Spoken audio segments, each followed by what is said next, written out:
Hola a todos, soy Andrés Felipe Flores y bienvenidos a un nuevo capítulo de Al día con las guías en tutorías Medicina Interna. En esta ocasión vamos a estar revisando las nuevas guías de reanimación cardiopulmonar BLS-ALS de la baja del 2025. Recuerden que si quieren apoyar este tipo de contenido pueden suscribirse, dejar un like y darle a la campanita. Los invito además a seguirme en mi Instagram personal @andresf.med, por donde estoy compartiendo con ustedes muchísimo contenido académico.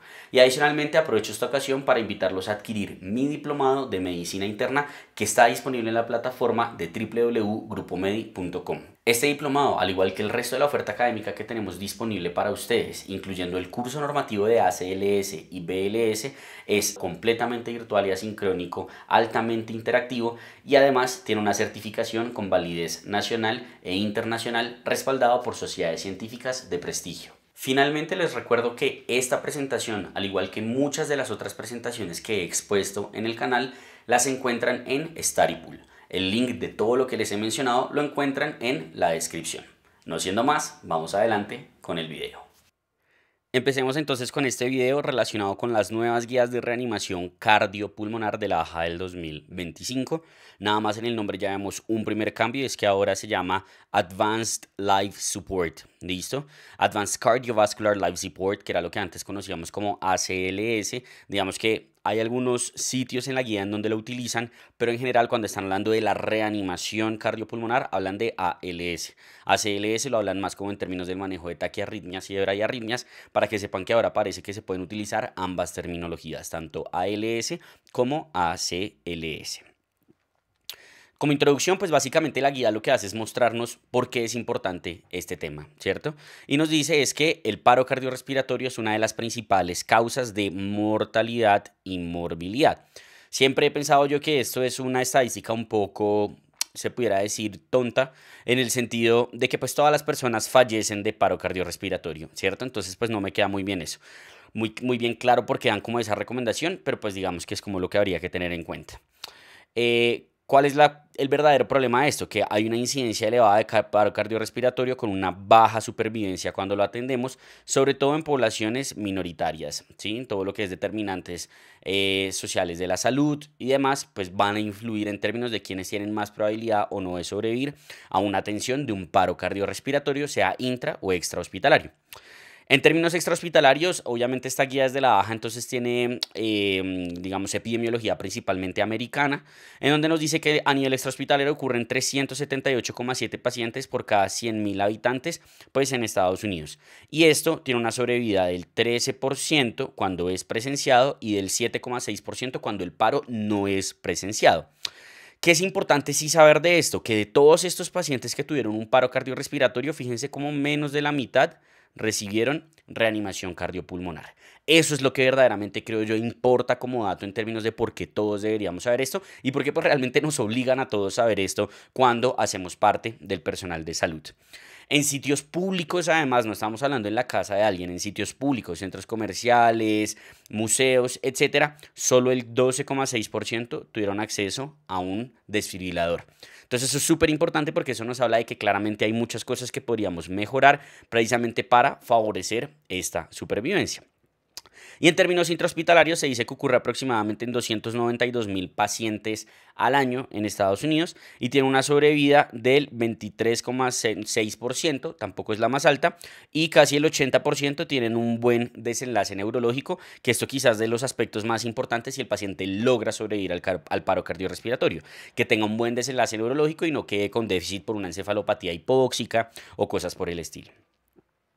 ¿Qué deberíamos saber entonces de terminología de algunos cambios que se hacen en esta guía con respecto a las guías anteriores? Lo primero es que, digamos que anteriormente utilizaban respiraciones de rescate o rescue breaths en la guía. Digamos que esto lo eliminan básicamente y ahora queda respiración y hacen una diferenciación bien importante entre lo que es la ventilación y la respiración. La respiración es cuando es por un reanimador lego, por un reanimador que no es un personal de salud, mientras que la ventilación únicamente es cuando es por un profesional de salud y además de eso cuando es administrada a través de algún dispositivo. Lo otro es el rescatador Lego. Digamos que anteriormente en inglés lo denominaban bystander rescuer, que es como un reanimador que está al lado del paciente, se pudiera decir, y ahora lo llaman lay rescuer. ¿Por qué? Básicamente porque dicen que en términos de la terminología, hablar de lay rescuer y no de bystander apoya más o invita más a la acción, que el paciente o que el reanimador Lego no tenga en su cabeza la palabra como estoy parado al lado, sino que estoy ahí apoyando la reanimación y dando RCP si el paciente lo necesita. Y hacen una diferenciación también. Anteriormente todos los pacientes que salían del paro cardiorrespiratorio, como decimos nosotros coloquialmente, eso se terminaba ROSC, que es retorno espontáneo, de la circulación espontánea. Ahora hablan de dos términos, ROSC y ROC. Entonces cuando hablan de retorno de la circulación únicamente es cuando esto se debe a una intervención mecánica. Intervención mecánica como por ejemplo sería el ECMO, ¿cierto?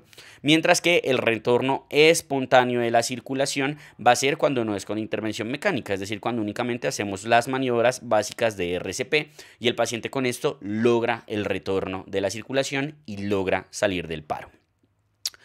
Para toda esta guía en general hablan mucho de esto que se llama la fórmula de Utstein, que básicamente es la fórmula que me determina de qué depende esa sobrevida, que como ya hemos dicho es lo que yo quiero incrementar en la atención de estos pacientes. Y ellos dicen que la sobrevida depende de tres cosas importantes. Número uno, la ciencia médica, ¿cierto? O sea, la evidencia. Y ahí hay un aspecto muy importante que es precisamente lo que son las guías de práctica clínica como esta guía. Pero no solo la guía, sino, voy a irme al tercer punto, la implementación de estas guías. Y en estas guías no solo hablamos de la evidencia científica en términos de cuáles son los mejores medicamentos, cuál es la mejor estrategia de reanimación, cómo deberían ser las compresiones, etcétera, etcétera, etcétera, sino que hay algo muy fundamental que se debe incluir en esas guías, que es este punto número 2, que es la educación.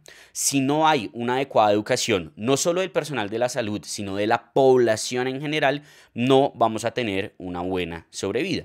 Entonces es muy importante que haya un adecuado diseño respecto a la educación que se realiza.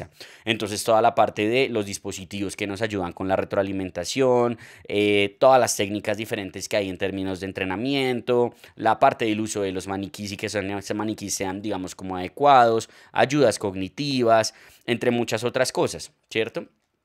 Y lo más importante es garantizar precisamente que esa educación llegue a la mayor cantidad de personas posibles. Digamos que todo esto lo vamos a ir desglosando poco a poco a través, pues, de la presentación. ¿Qué nos dice entonces relacionado con los sistemas de salud? Ese punto número 3, que era la implementación local de la ciencia médica y de lo que es la educación en RCP. Lo primero es que, ¿cuál es el objetivo realmente? El objetivo es que retorne la circulación espontánea, ¿cierto?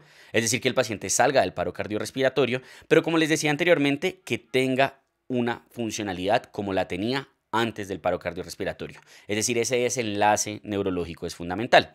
¿Y qué se requiere para esto? Pues un sistema articulado que garantice la mejor atención posible de los paros cardiorrespiratorios. Y como les venía mencionando, pues esto incluye no solo al personal de salud, esto incluye definitivamente a la población general. Y la forma en la cual pues la AJA trata de decir, listo, ¿cómo convertimos esta fórmula de Utstein en este sistema articulado? Es a través de la cadena de supervivencia. Y aquí tenemos uno de los cambios principales de esta guía del 2025. Anteriormente teníamos una cadena de supervivencia separada. Teníamos una cadena de supervivencia para adultos, intra y extrahospitalario y para niños. Actualmente no. En 2025 hacen una única cadena. Es decir, unifican la cadena de supervivencia para absolutamente todos los pacientes. Y además de eso quitan uno de los eslabones de la cadena, que era el eslabón de prevención y preparación que existía previamente. Pero ojo, no quiere decir que esto no sea importante. Por supuesto que es importante y de hecho van a ver que es de las cosas que más habla la guía.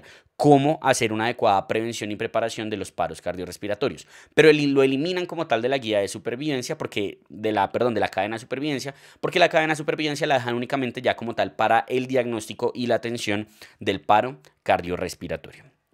Y hacen otro cambio adicional, y es que en el eslabón de la RCP de alta calidad incluyen una imagen de los pulmones. Anteriormente solo estaba la imagen del corazón en la de los adultos. Si mal no recuerdo, en la de los niños sí estaba la de los pulmones.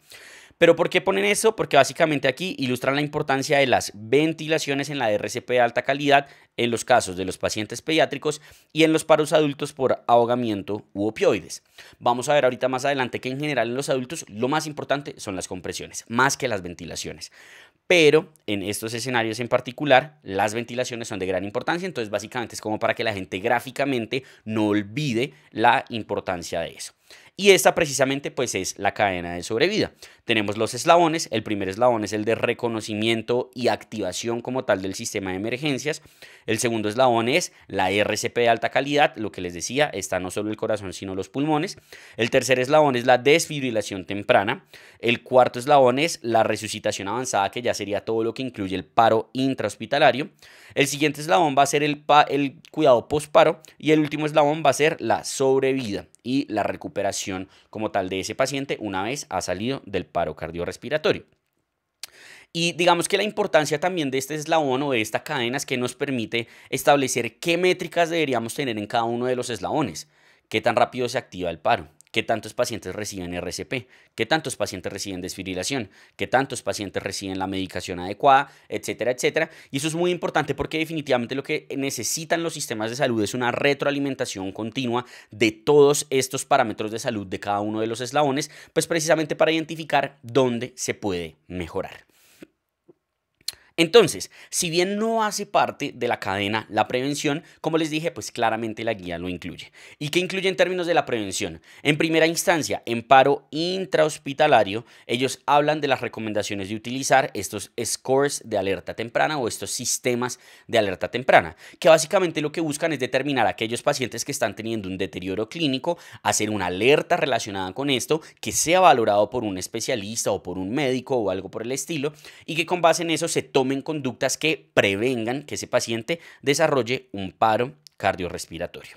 Y para esto, pues no solo se necesita un sistema, ¿cierto? No solo se necesita un score, como puede ser el NEWS 2, el SOFA, el que ustedes quieran, sino que se necesita que eso esté articulado con un equipo de respuesta rápida y con un equipo de emergencias, que sería como lo que tendríamos que entender o que tendríamos que tener en consideración. ¿Qué score deberíamos utilizar? Pues no hay una recomendación formal, ¿cierto? Ahí pues creo que toca individualizarlo y establecer un protocolo en cada una, de las instituciones. En términos de los equipos de respuesta rápida, hablan en general durante toda la guía, pero en este escenario en particular aquí, de la posible implementación de la inteligencia artificial para optimizar precisamente esta respuesta de este equipo. Y dan una recomendación muy importante que es lo que ellos llaman los safety huddles, que básicamente son entregas cortas de turno. Creo que todos, yo particularmente soy partidario de que las entregas de turno en general no sirven de nada, ¿cierto? Pero uno sí debería entregar los pacientes que están malos, los pacientes que uno sabe que se pueden deteriorar próximamente. Y esto precisamente es lo que dice la guía. Dentro de las estrategias de prevención, haga entregas cortas de turno en donde usted identifique cuáles son esos pacientes que eventualmente pudieran desarrollar un paro cardiorrespiratorio. ¿Qué tanta evidencia tiene realmente esto para prevenir un paro cardiorrespiratorio? Realmente la evidencia está más dada en pediatría.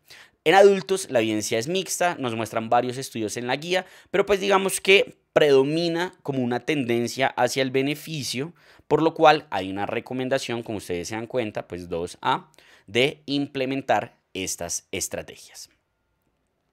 Otra estrategia de prevención que nos mencionan en la guía es el acceso público a la naloxona. Todos sabemos, particularmente en Estados Unidos y en muchos países desarrollados, pero pues eso no está exento de todos los países, de la epidemia que hay del consumo de opioides y los paros relacionados al consumo de opioide. Y con base en eso, pues digamos que la guía hace precisamente una recomendación favorable de que se pueda, digamos, como permitir la posesión y el uso de la naloxona por personal que no sea personal de salud, por los reanimadores LEGO. Es como lo más importante. De estos, pues digamos que el único que está aprobado por la FDA es un spray nasal que realmente no está disponible en Colombia. Desconozco qué tan disponible está en otros países de Latinoamérica, pero pues muy probablemente en un futuro cercano vaya a llegar. Y lo ideal sería pues que haya esta, digamos, como política. ¿Qué se debe tener en cuenta aquí? Pues que hay un posible beneficio en términos de mortalidad en estos pacientes cuando se administran o cuando se adoptan, perdón, estos programas de acceso público a naloxona, y uno de los principales miedos que había que podía aumentar el uso de opioides, porque claro, ahora los pacientes saben que tienen a la mano el antídoto en tal caso de que se les vaya la mano en la dosis, es como la lógica que se tenía en ese momento.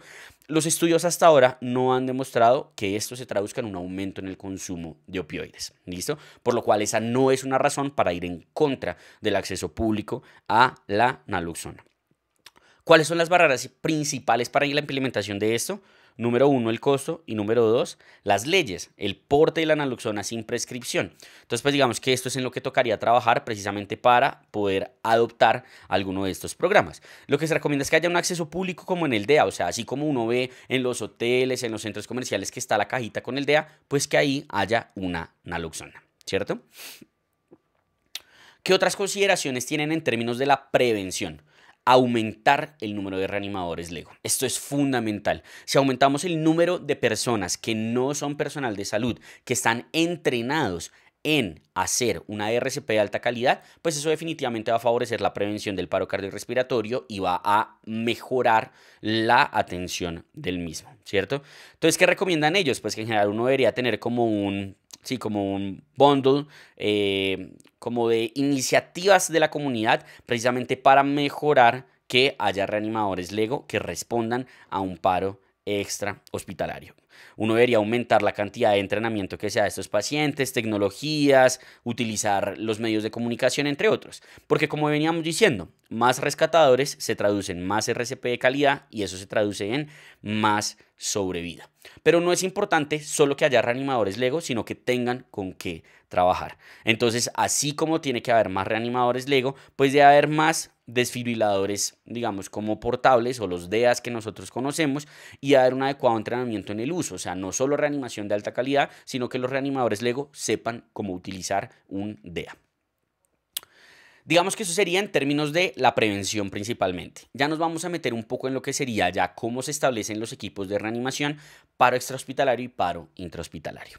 Entonces los equipos de reanimación pues dependen evidentemente de si estamos en un paro extrahospitalario o si estamos en un paro intrahospitalario.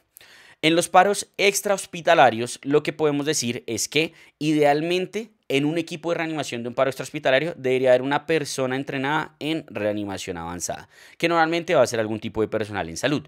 No hay una evidencia clara de si que sean 2, 3 o 4 mejoran, pero uno sí sería ideal y sí pareciera que mejora la atención de estos pacientes. No hay un tamaño exacto o un tamaño ideal de un equipo de atención de paro extrahospitalario. Y precisamente pues los roles se deben ajustar al tamaño del equipo, a los recursos que hayan, pero lo importante es que hayan unos roles asignados al momento de la atención del paro. Y lo que nos dejan aquí es que precisamente cuando hay equipos muy pequeños, uno pudiera considerar uso de tecnología, como por ejemplo el pistón que da compresiones, ventilaciones, entre otras, aunque esto pues digamos que por ahora es más una recomendación de expertos, porque no hay una evidencia clara de que represente un beneficio en términos de la atención y la sobrevida de estos pacientes. A nivel intrahospitalario, por su parte, sí, no hay dudas, debe existir cuáles son los roles asignados, debe estar muy claro cuál es el equipo de paro en un turno, etcétera, y absolutamente todos digamos, como las personas que hagan parte de un equipo de una atención de un paro intrahospitalario deben tener entrenamiento en ALS, en reanimación avanzada. Idealmente, no solo deben tener entrenamiento en cómo se hace la RCP, en cómo se administran los medicamentos, qué medicamentos, etcétera, etcétera, sino que deben tener también entrenamiento en comunicación y en liderazgo, porque esto mejora definitivamente la calidad y la efectividad de la reanimación cardiopulmonar.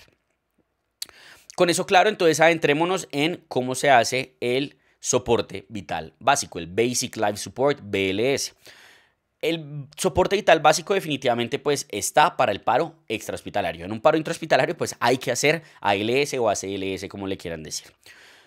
¿Qué debemos saber? En primera instancia, en un paro extrahospitalario, las medidas del soporte vital básico que realmente impactan en la sobrevida van a ser, número 1, que haya una RCP de alta calidad y que se administre de forma temprana.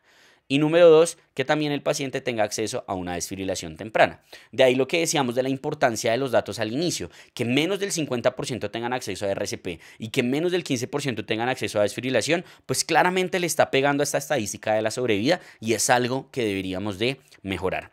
Con base en eso, la AJA establece una meta para el 2030, dos metas realmente para el 2030, y es que esa asistencia de reanimador LEGO en los paros extrahospitalarios suba a un 50% y que el uso del DEA sea del 20% en los paros extrahospitalarios antes de la llegada del equipo de emergencias, es decir, por los mismos reanimadores LEGO.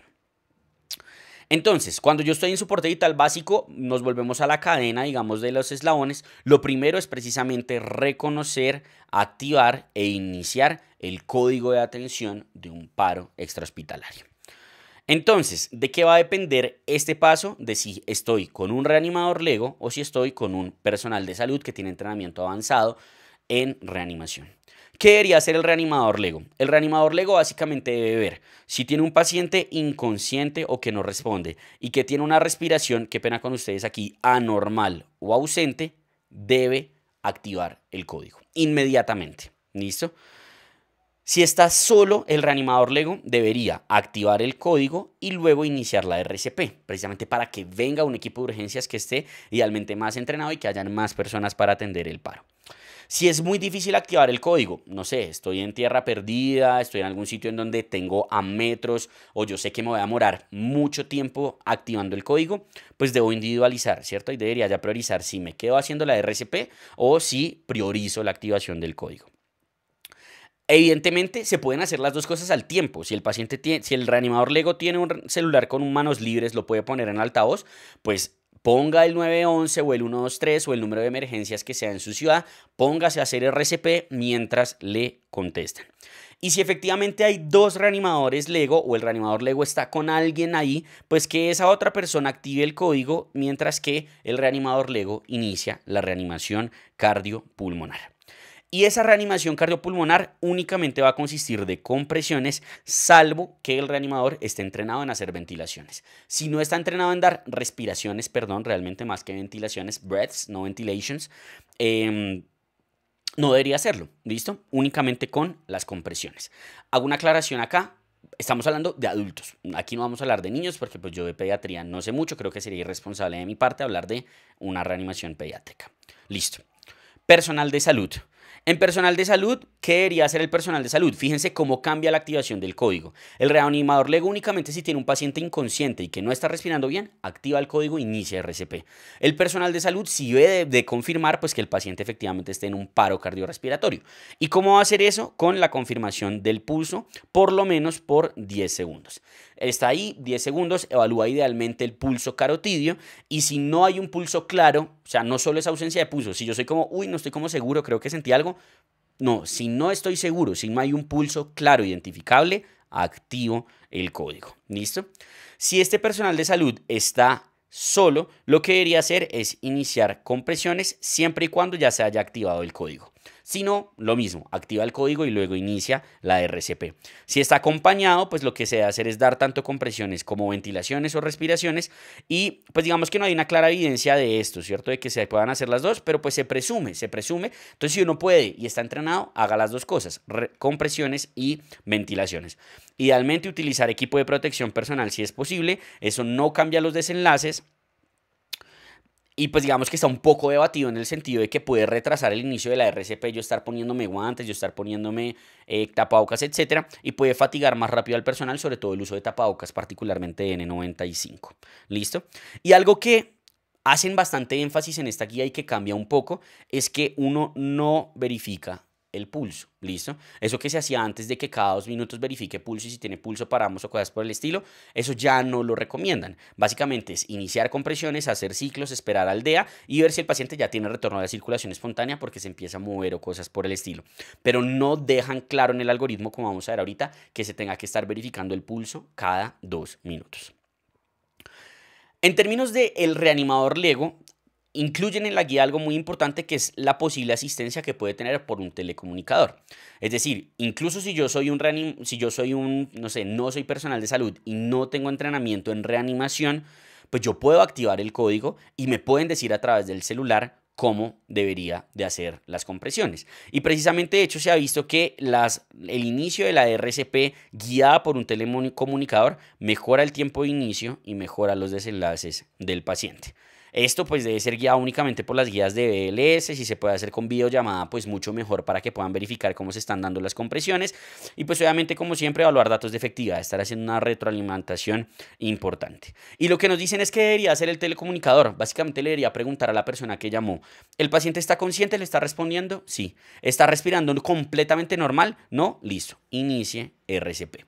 ¿Por qué? Porque lo que se dieron cuenta es que esta regla, esta semaforización de que el reanimador luego no se ponga a verificar pulso ni nada, sino que solo vea a un paciente inconsciente y que no está respirando y que con base en eso inicie RCP, identifican correctamente 92% de los paros. Y definitivamente es más el beneficio que el riesgo de darle RCP a alguien que verdaderamente no está en paro cardiorrespiratorio. Entonces, únicamente con esas dos variables presentes, un reanimador LEGO debería de iniciar compresiones. ¿Listo? Eso de que no le da de compresiones porque de pronto no está en paro, etcétera, lo puede meter en paro. No, el beneficio supera a los riesgos definitivamente. ¿Qué características debería entonces ya después de activar el código y demás tener las compresiones? Lo primero es la posición. La posición debe ser tal como la están viendo aquí en este personal, el hombre, que es el que está dando las compresiones. Debe estar en una posición arrodillado o a horcajadas, que le llaman straddling, con el torso a nivel de las rodillas, ¿cierto? O sea, las rodillas deben estar a nivel del torso del paciente. Las manos deben estar en la mitad inferior al tercio inferior del esternón, como los 2/3 finales del esternón. El talón de la mano dominante debe estar sobre el esternón y el de la mano no dominante debe estar sobre el de la mano dominante. O sea, la mano que se apoya sobre el paciente es la mano dominante. El paciente idealmente debe estar en una posición supina, de cúbito supino, y en una superficie firme. Si por alguna razón uno no lo puede poner de forma supina y el paciente está en prono, pues uno puede dar compresiones en prono. ¿Listo? En donde sería aproximadamente la misma ubicación, en la espalda, ahí uno empieza a darle las compresiones. Y digamos que la calidad de las compresiones pues no depende única y exclusivamente de la posición que está adoptando el reanimador, sino que debe tener unas características que hacen que efectivamente sean compresiones de alta calidad. ¿Cuáles son esas características? La profundidad. La profundidad debe ser de 5 a 6 centímetros, o sea, ese tórax se debe hundir 5 a 6 centímetros. Y se debe hacer a una velocidad o a una frecuencia de 100 a 120 compresiones por minuto.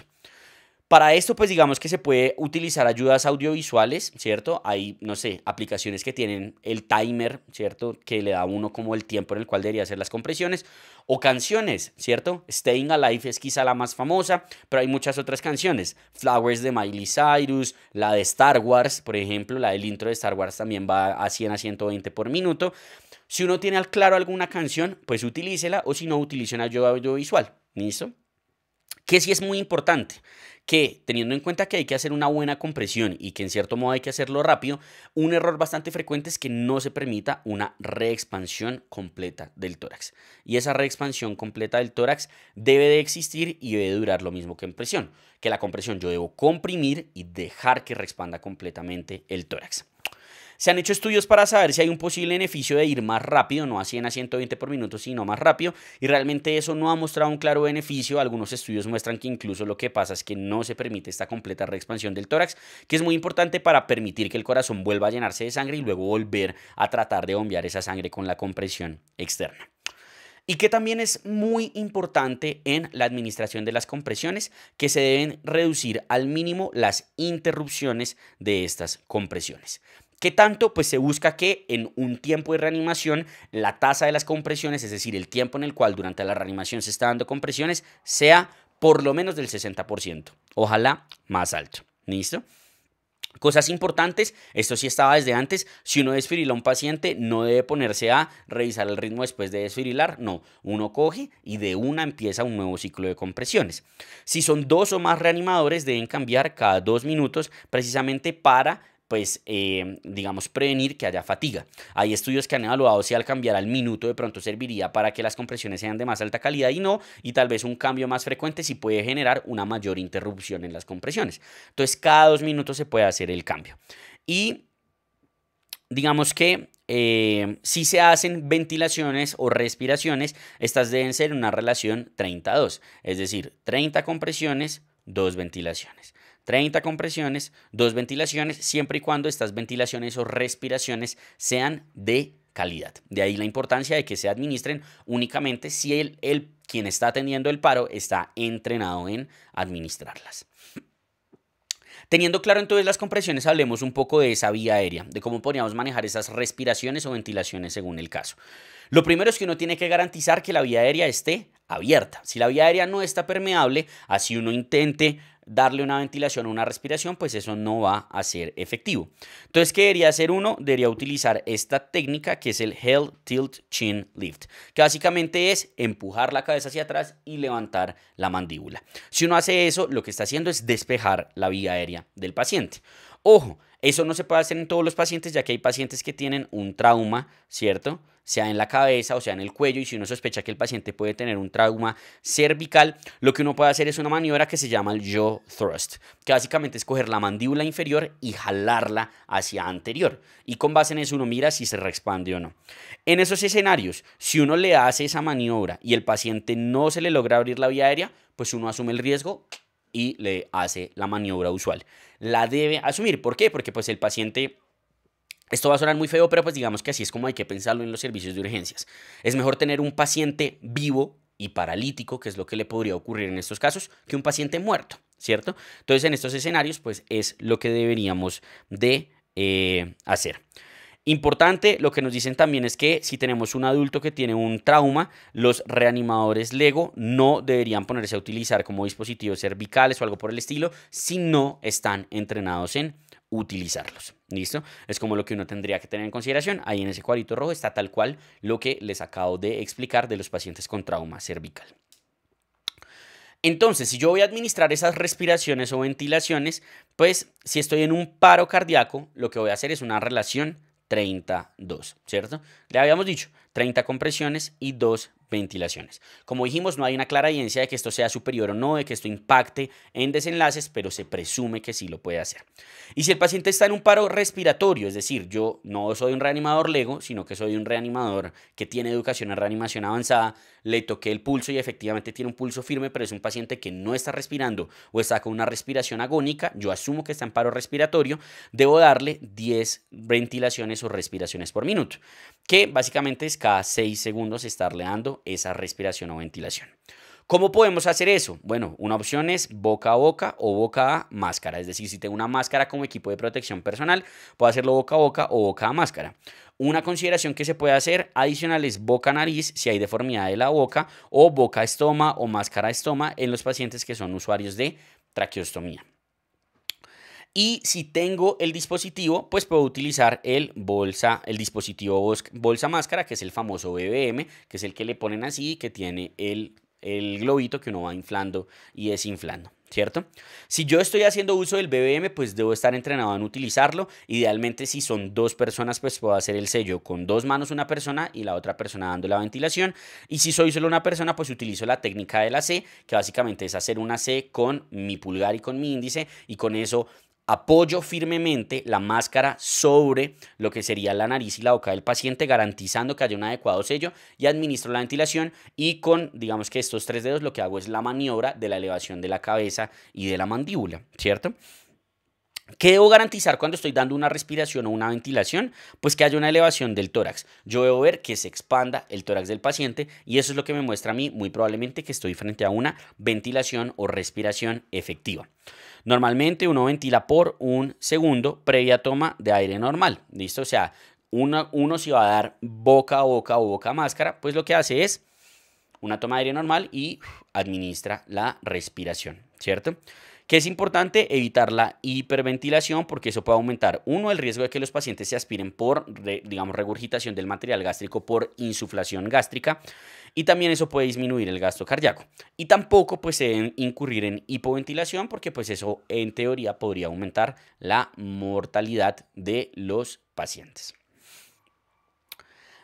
Si tengo la posibilidad de hacer una vía aérea avanzada quiere decir ya que yo introduzco un dispositivo hacia la vía aérea inferior del paciente para poder administrar las ventilaciones, pues digamos que lo puedo considerar. ¿Qué particularidades debo tener en cuenta? Número uno, lo hago si eso no va a interrumpir las compresiones y claramente si quien la va a poner es un personal entrenado. Si yo digo, no, eso va a interrumpir mucho las ventilaciones o yo no me siento seguro poniendo, sea una intubación orotraqueal o algo por el estilo, pues ¿qué voy a hacer? Utilizar BBM o boca a boca o boca a máscara como estábamos viendo anteriormente.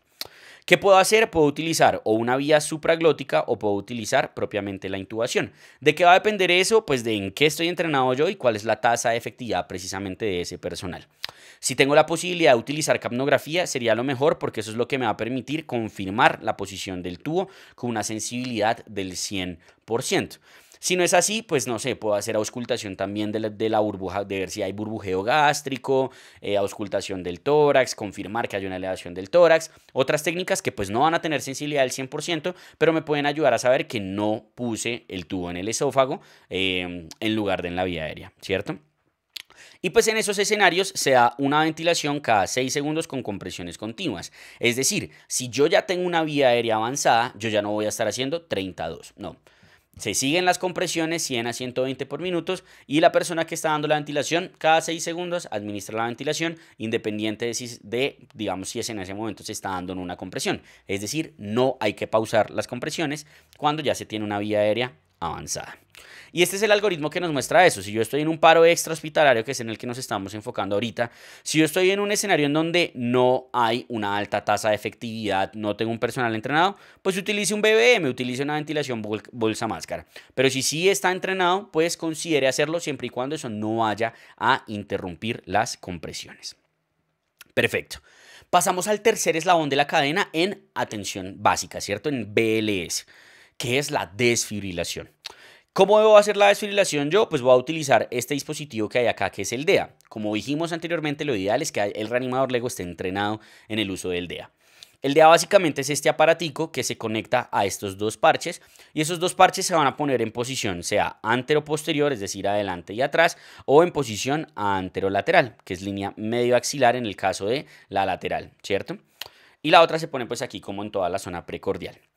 El tamaño, pues en adultos es que idealmente el diámetro de los parches sea mayor a 8 centímetros. Normalmente hay parches de adultos y parches de niños en los DEAs.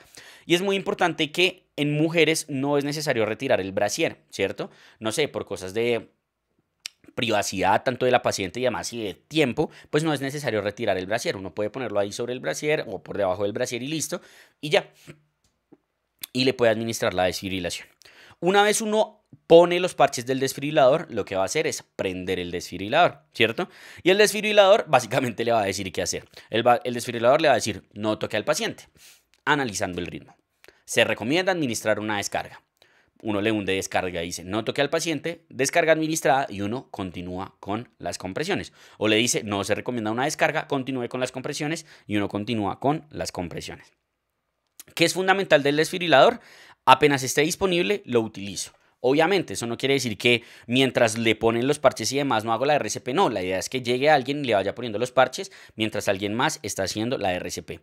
¿Y por qué es tan importante la desfibrilación temprana? Lo dijimos al inicio. Las dos cosas que mejoran sobrevida en un paro extrahospitalario son compresiones de alta calidad tempranas y desfibrilación temprana. Al punto de que fíjense como cada minuto de retraso en un paciente que era candidato a desfibrilación disminuye en un 6% la probabilidad de sobrevida. Situaciones especiales a tener en cuenta en términos de BLS. En pacientes con obesidad no se requieren modificaciones en la técnica es exactamente la misma. Se puede considerar es aplicar más fuerza en la compresión para tratar de garantizar esa compresión de 5 a 6 centímetros del esternón, ¿cierto? Y digamos que uno debe considerar la dificultad en trasladar al paciente y que eso no vaya a retrasar la RCP. Es decir, si me llega no sé, el equipo de emergencia médica y va a ser súper difícil montarlo a la ambulancia y demás, pues venga. ¿Nos ponemos a perder tiempo montándola a la ambulancia o seguimos con la RCP hasta que tengamos retorno de circulación espontánea? Pues muy probablemente lo mejor sea lo segundo, ¿cierto? Y algo importante es que anteriormente se recomendaba que utilizar una tabla, que en esos pacientes levantarlos, ponerles una tabla y hacerles RCP. No hay evidencia de que eso sea útil y actualmente no se recomienda en esta guía. Técnicas alternativas a tener en cuenta, bueno, pues tenemos la tecnología, que es tanto el brazalete o el pistón. Digamos que no hay una clara evidencia de que esto mejore la calidad de las compresiones. ¿Cuándo se puede considerar? 1, durante el transporte. 2, cuando haya imposibilidad de hacer una RCP de alta calidad. O 3, cuando haya riesgo para el reanimador o riesgo de infecciones. No sé, es un paciente que tiene COVID, que tiene una infección transmisible que es importante. O el reanimador no puede hacerlo porque, no sé, el paciente está metido por allá en unos escombros y le puede caer algo encima al reanimador. Ahí la tecnología puede ser un gran aliado. Compresiones sobre la cabeza, en donde el reanimador ya no tiene las rodillas ahí al lado del torso del paciente, sino que pone las rodillas con la cabeza del paciente entre las piernas. Es una posibilidad, se hace es cuando, pues como lo mismo, no puedo hacer, digamos, como la variante usual. Y lo mismo pasa con las compresiones de los miembros inferiores. No sé, tengo un paciente que está por allá en un hueco. Si yo logro hacer así y empezar a darle compresiones con los pies, pues debería iniciarlo si no hay la posibilidad de hacer la RCP de alta calidad que ya hemos venido explicando exhaustivamente. Un punto muy importante de la reanimación en un paro extracardíaco es esto, ¿cierto? ¿Termino la reanimación o traslado al paciente? Tengo un paciente que ya llegó haciéndole RCP 30 minutos. ¿Valdrá la pena seguirle haciendo RCP hasta llegar al hospital para que en el hospital ahora sí hagan la declaración del fallecimiento?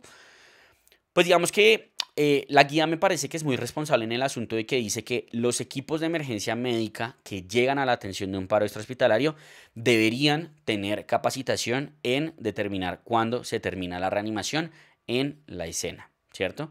Y para eso necesitan educación, no solo en cuándo ya es fútil continuar con una reanimación, sino en notificar la muerte y demás. ¿Qué deberíamos hacer o por qué es tan importante esto? Porque lo que se debería priorizar precisamente, no solo en los pacientes con obesidad que mencionamos ahorita, sino en todos, uno debería priorizar es la reanimación, procurando que haya ese retorno de la circulación espontánea, más que el transporte en la gran mayoría de los adultos. ¿Listo? ¿Por qué? Porque el traslado puede empeorar la calidad de la RCP y la desenlaces, excepto en escenarios particulares, como cuál el trauma. Si yo tengo un paciente con un trauma que está en un paro, pues necesito llevarlo claramente a un centro de salud porque el sangrado, lo que sea que tenga que le generar el trauma, es lo que me va a permitir sacarlo del paro, ¿cierto? Pero de resto en general no. ¿Qué es importante también para poder hacer esto, para poder garantizar que una atención prehospitalaria pueda determinar o dictaminar que un paciente ya falleció? Pues que haya una aleación con políticas estatales, porque claramente esto tiene unas implicaciones éticas y legales muy importantes, en donde debe haber un respaldo para esa atención prehospitalaria para que puedan garantizar esto. ¿Listo? Ahora, si el paciente logra retorno de la circulación espontánea, pues ahí sí evidentemente hay que hacer una remisión temprana a un hospital que pueda brindar cuidados posparo, no a cualquier hospital, a un hospital que tenga entrenamiento idealmente en cuidados posparo. ¿Cómo tomo entonces esa decisión, cierto? ¿Cómo yo como reanimador defino extrahospitalariamente que un paciente ya falleció y que debo hacer una terminación de la reanimación? Bueno, nos ofrecen estas reglas de terminación. Tenemos esta que es la de BLS o la universal, determinación de la reanimación, en donde nos dice, vea, si usted tiene un paro que no fue evidenciado por un equipo de emergencia médica, ¿cierto? No reanimador lego, equipo de emergencia médica. Si no hay retorno de la circulación espontánea antes del transporte, si no se ha administrado una desfibrilación antes del transporte, entonces le dice, si todos esos criterios están presentes, considere terminar la reanimación.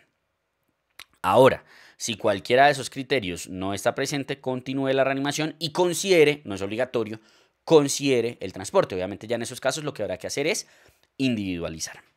Y nos dan una regla adicional que la tenemos aquí una vez, que es la ALS, ¿cierto? Que es la del Advanced Life Support, en donde nos dice, si estamos frente a un paro que inicialmente fue no presenciado, no tuvo una reanimación cardiopulmonar, digamos como en el momento del paro extrahospitalario, no ha logrado retorno de circulación espontánea, no ha logrado o no se ha administrado una desfibrilación, si todos esos criterios están presentes, termine la reanimación. Si cualquiera de esos no se cumple, continúe la reanimación y nuevamente considere, individualice el transporte.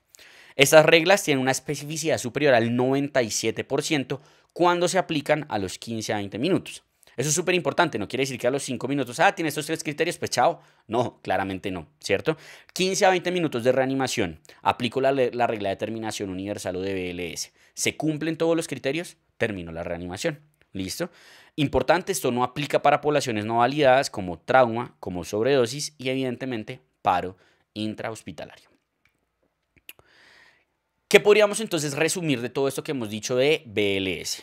Lo primero es que el reanimador LEGO, el reanimador que no es personal de salud, que no tiene entrenamiento en reanimación avanzada, este es su algoritmo.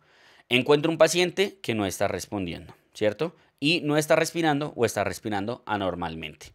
Activo la emergencia, busco que alguien me consiga el desfibrilador e inicio una RCP de alta calidad. No doy respiraciones salvo que tenga entrenamiento en eso. Llega el DEA, pues le hago caso al DEA. ¿Cierto? Muy importante, reanimación de alta calidad y siempre mínimo 2 minutos de RCP después de un DEA. Y muy importante, si sospecho que tiene una sobredosis de opioides, pues le administro la naloxona. Ahora, el profesional de salud en un paro extrahospitalario, ¿qué debería hacer? Número 1, verificar la seguridad de la escena. Nunca voy a reanimar a un paciente si está en peligro mi vida. Listo, es lo primero que debo tener en mente. Número 2, verificar si el paciente responde o no. Señor, ¿cierto? Decirle a las personas, oigan, hay un problema acá. Activar el equipo de emergencias y mandar a alguien a buscar un DEA. Después de eso, ¿qué voy a hacer? Voy a ver si el paciente está respirando o no y si tiene pulso por 10 segundos. Si el paciente está respirando y tiene pulso, nada. Me quedo con él, lo monitorizo, posición de seguridad, de cúbito lateral y espero a que llegue el equipo de emergencias. El paciente está respirando anormal, pero tiene pulso. ¿Qué voy a hacer? Voy a administrar respiraciones o ventilaciones según lo que tenga, que sean 10 respiraciones por minuto, ¿cierto? Y voy a estar verificando el pulso cada 2 minutos. Si no hay pulso evidente o claro, en esos escenarios inicio la RCP y si sospecho sobredosis de opioides, pues naloxona. Ahora, si el paciente de entrada no está respirando o tiene respiración anómala y no tiene pulso, pues inicio RCP, ¿cierto? ¿Qué voy a hacer con la RCP? Voy a hacer ciclos de compresiones, ya dijimos 32 idealmente. Voy a utilizar el DEA apenas llegue y voy a utilizar la naloxona si la tiene o no. Apenas llega el DEA, entonces lo que voy a hacer es hacerle caso al DEA para saber si el ritmo es desfibrilable o no es desfibrilable. Si el DEA me dice sí, el ritmo es desfibrilable, voy a administrarle la descarga y voy a hacer luego un nuevo ciclo de RCP por 2 minutos y nuevamente llego al DEA y continúo hasta que lleguen la atención prehospitalaria. Si es un ritmo no desfibrilable, el DEA me dice no se recomienda la descarga, pues nada, continúo por 2 minutos. Y fíjense lo que les decía, en ningún momento queda en el algoritmo verificar el pulso. O sea, ahora se continúa hasta que llegue un equipo de atención y demás. ¿Listo? Perfecto. Un escenario particular muy importante que siempre se enseña en el cuidado de BLS es la obstrucción por un cuerpo extraño. ¿Qué hacer cuando un paciente se atoró, básicamente? Entonces, depende de si el paciente está consciente o el paciente se torna inconsciente. Si de entrada está inconsciente, pues yo ya sé lo que tengo que hacer, ¿cierto? Los algoritmos que acabo de explicar ahorita. Pero si el paciente está inconsciente, yo debo ver si la obstrucción es leve o moderada o si es severa. ¿Cómo voy a evaluar eso? Si el paciente es leve o moderada, pero si el paciente, está tosiendo, tiene una leve dificultad para respirar, pero uno ve que el paciente tose, que puede tratar como de intentar hablar y demás, uno le dice tosa, tosa, tosa y vigilar que no progrese. ¿Cuándo voy a decir que es severa? Cuando el paciente tiene cianosis y cuando definitivamente no puede hablar o toser. Ese paciente que uno ve que está así, pero que no puede emitir ningún tipo de sonido, ese paciente tiene una obstrucción completa de la vía aérea. ¿Qué debería hacer en esos casos? Debería hacer ciclos de 5 palmadas en la espalda, seguido de 5 compresiones abdominales, la famosa maniobra de Hemrich, en donde yo pongo mi puño, ¿cierto? Perdón, voy a dejar esto por acá. Pongo mi puño, pongo mi mano así y la pongo en la boca del estómago del paciente, aquí justo abajo del esternón. Y lo que voy a hacer es una compresión abdominal hacia adentro y hacia arriba. ¿Listo? En esos escenarios, pues lo que voy a buscar es precisamente que haya una expulsión del cuerpo extraño y activo el equipo de emergencias.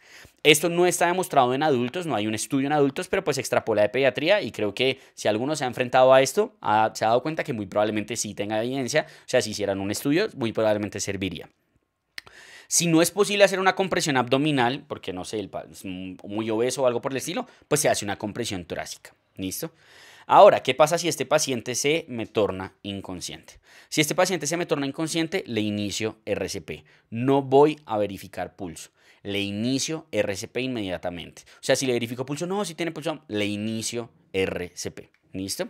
Y al momento de la ventilación, o sea, si yo soy un personal que va a hacer ventilación o respiración, lo que voy a hacer es, antes de darle la ventilación, voy a abrir la boca y voy a verificar. ¿Hay objetos visibles? Sí, sí.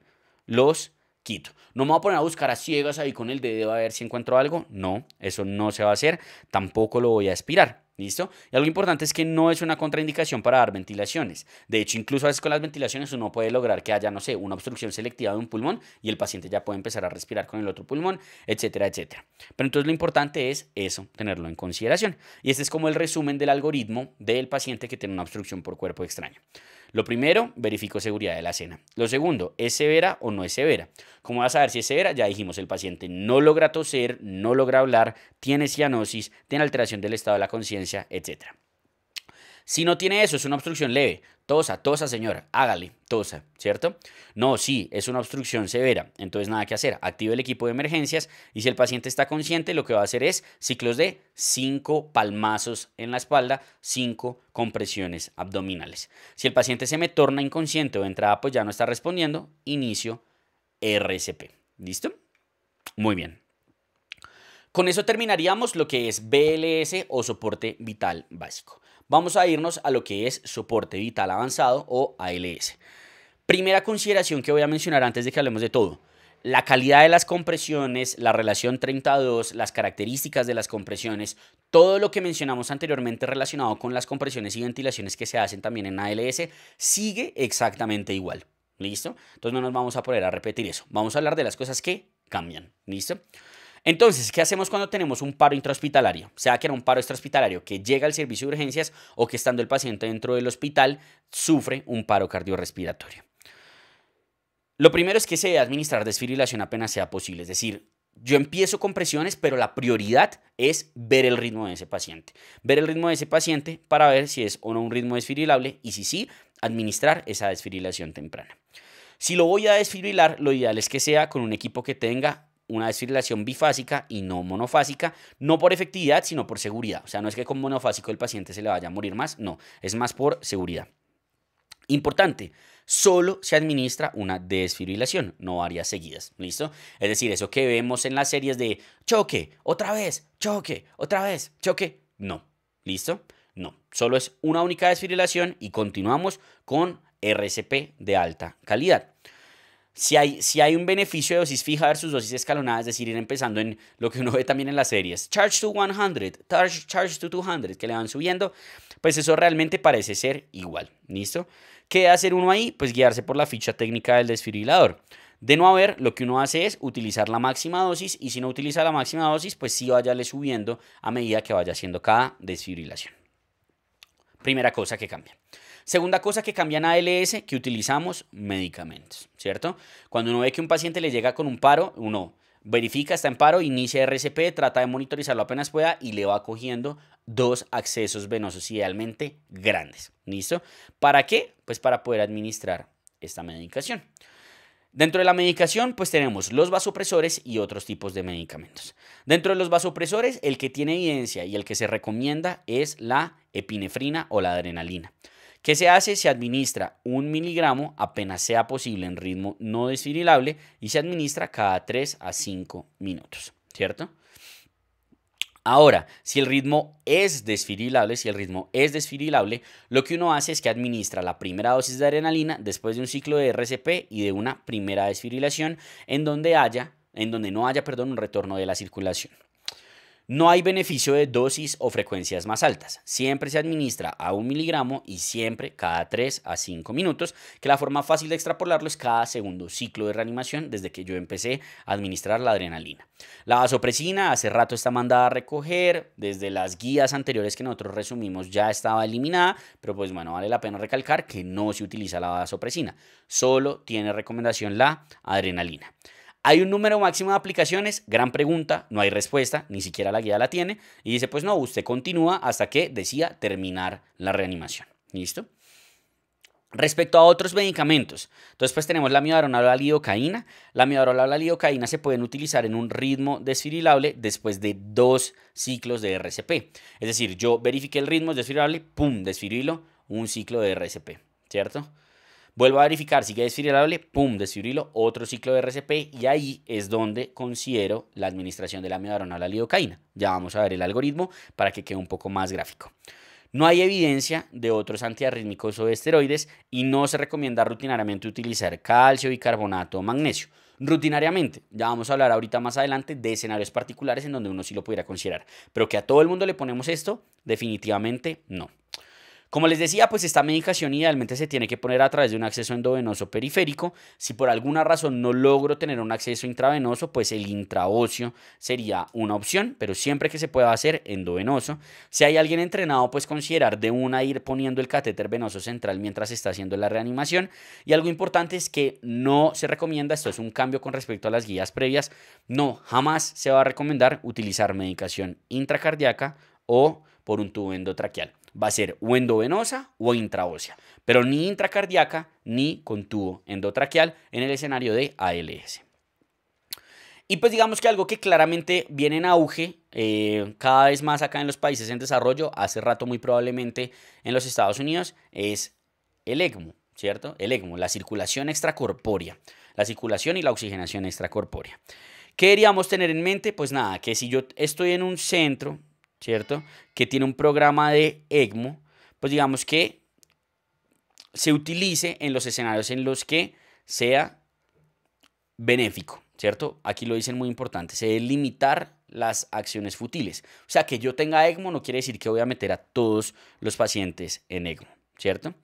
Es muy importante que pues la canulación sea periférica y sea por personal que sea, digamos, como experimentado, que haya pues digamos como programas entrenados, con métricas y demás, que es lo que uno tendría que tener en consideración. ¿Cuáles son esos candidatos entonces? Porque como dijimos es algo que no le vamos a ofrecer a todo el mundo. Posibles candidatos: extrahospitalarios que hayan recibido RCP, que tengan retorno de la circulación espontánea intermitente, es decir, que entren y salgan del paro, que tengan ritmos desfibrilables, que tengan signos de vida intermitente y que tengan periodos cortos de bajo flujo. ¿Qué cosas no? Pues pacientes de edad muy avanzada, pacientes que de base tengan una hiperlactatemia severa, que tengan un CO2 al final de la aspiración, el ETCO2 muy bajo, que tengan un pH bajo, entre otras, es decir, que tengan criterios como de mal pronóstico. Como dijimos, debe ser un sitio de experiencia. ¿Esto qué necesita? Pues necesita un protocolo, eso es lo ideal, o sea, debe haber un protocolo en estos hospitales que defina quiénes son y quiénes no son los pacientes candidatos a una RCP con ECMO. Otras consideraciones adicionales que uno puede tener en la reanimación avanzada, pues tenemos esto que es la medición del CO2 al final de la aspiración, el ETCO2, idealmente debe ser mediante un tubo endotraqueal, no mediante otro tipo de vía aérea avanzada. ¿Para qué sirve? Pues digamos sirve para valorar la efectividad de las compresiones cuando está entre 10 a 20 milímetros de mercurio mientras se están haciendo las compresiones, y también sirve para evaluar la posibilidad de un retorno de la circulación espontánea cuando hay un aumento súbito de más de 10 milímetros de mercurio. El POCUS. Digamos que el POCUS eventualmente puede servir para buscar causas intraparo del paro, ¿cierto? O definir pronóstico. Sin embargo, nada de esto pues tiene una adecuada evidencia que mejore la sobrevida o que realmente impacte. Por eso pues digamos que no es que lo contraindiquen, pero dicen, lo puede utilizar si quiere, sí, pero que jamás eso vaya a generar interrupciones en las compresiones. La línea arterial, pues digamos que pudiera servir porque la presión diastólica puede servir como medida de efectividad de las compresiones y también eventualmente puede servir para evaluar retorno de la circulación espontánea cuando uno ve un ritmo organizado en el monitor. No se recomienda RCP con cabecera elevada fuera de ensayos clínicos.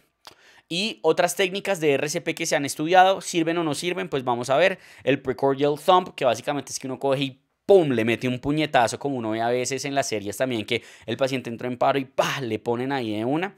Pues digamos que pudiera tener algo de evidencia en taquicardia ventricular, pero se ha visto que puede deteriorar el ritmo, por lo cual no se recomienda. ¿Listo?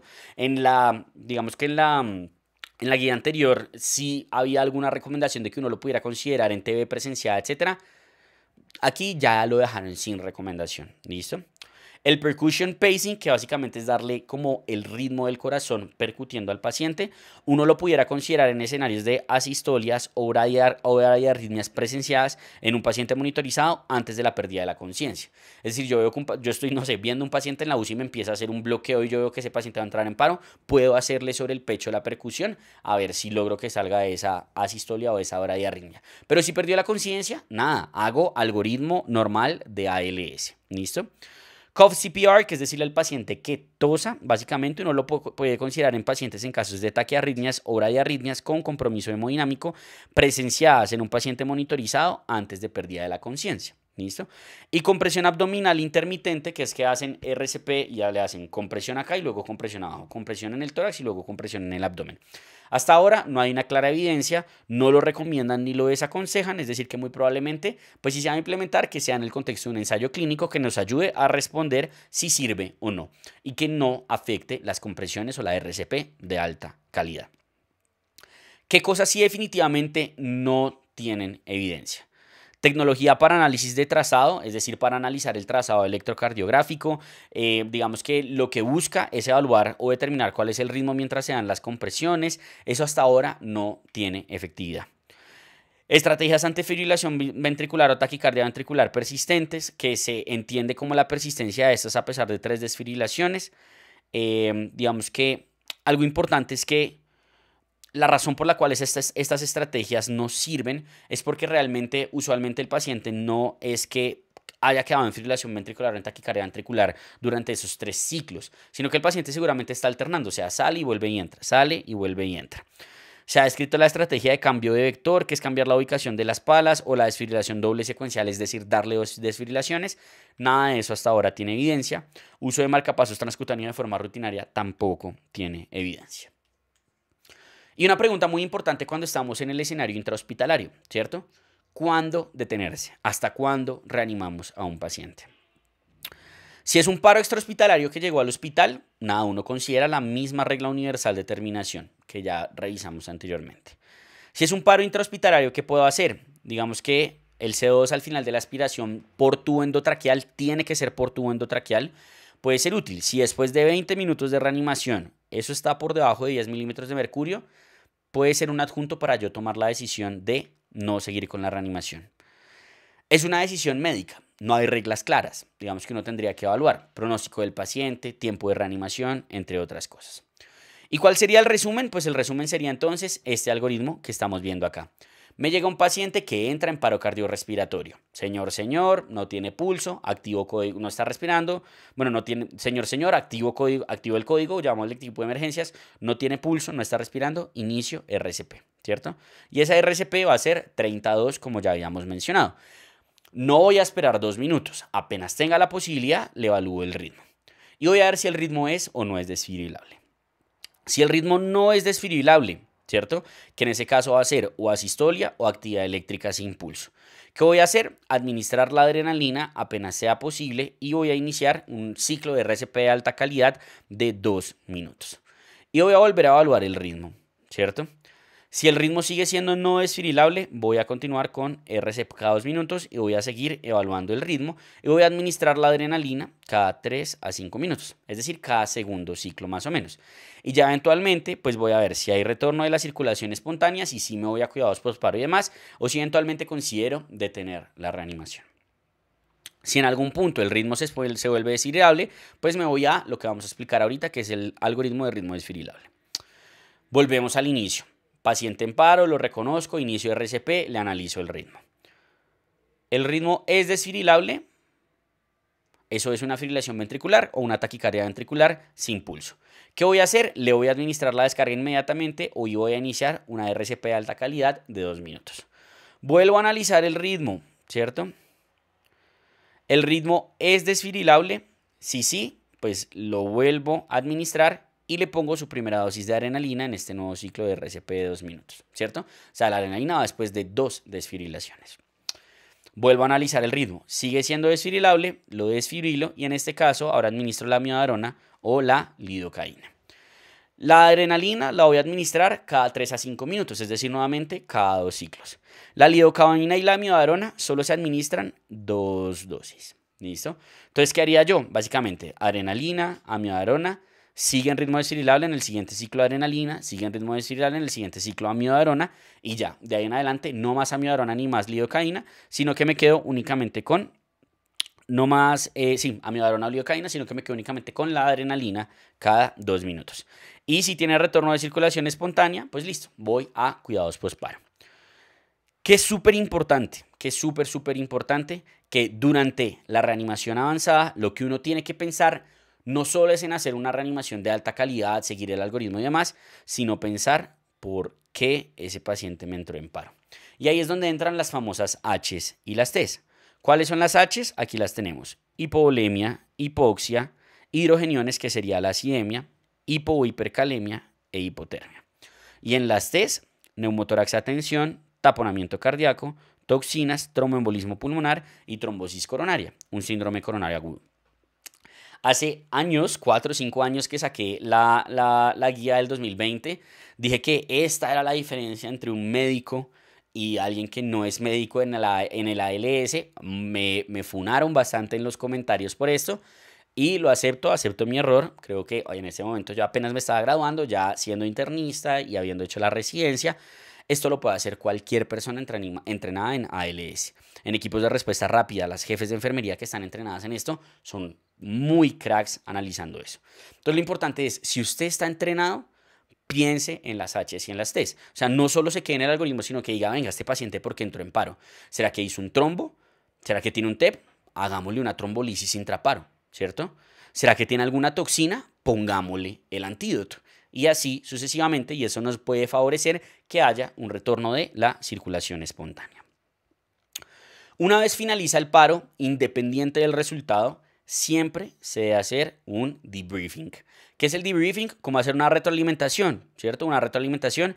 Y lo ideal es que esa retroalimentación, uno, esté estandarizada, es decir, que quien hace que sepa qué se mide para hacer la retroalimentación, qué se evalúa, quién la va a hacer y cómo la va a hacer, y que idealmente sea con datos, ¿cierto? Como veas que vimos que el CO2 al final de la aspiración nos estaba mostrando que no hizo compresiones adecuadas. Es que tenemos el video y fíjese que en un momento las compresiones dejaron de ser de calidad.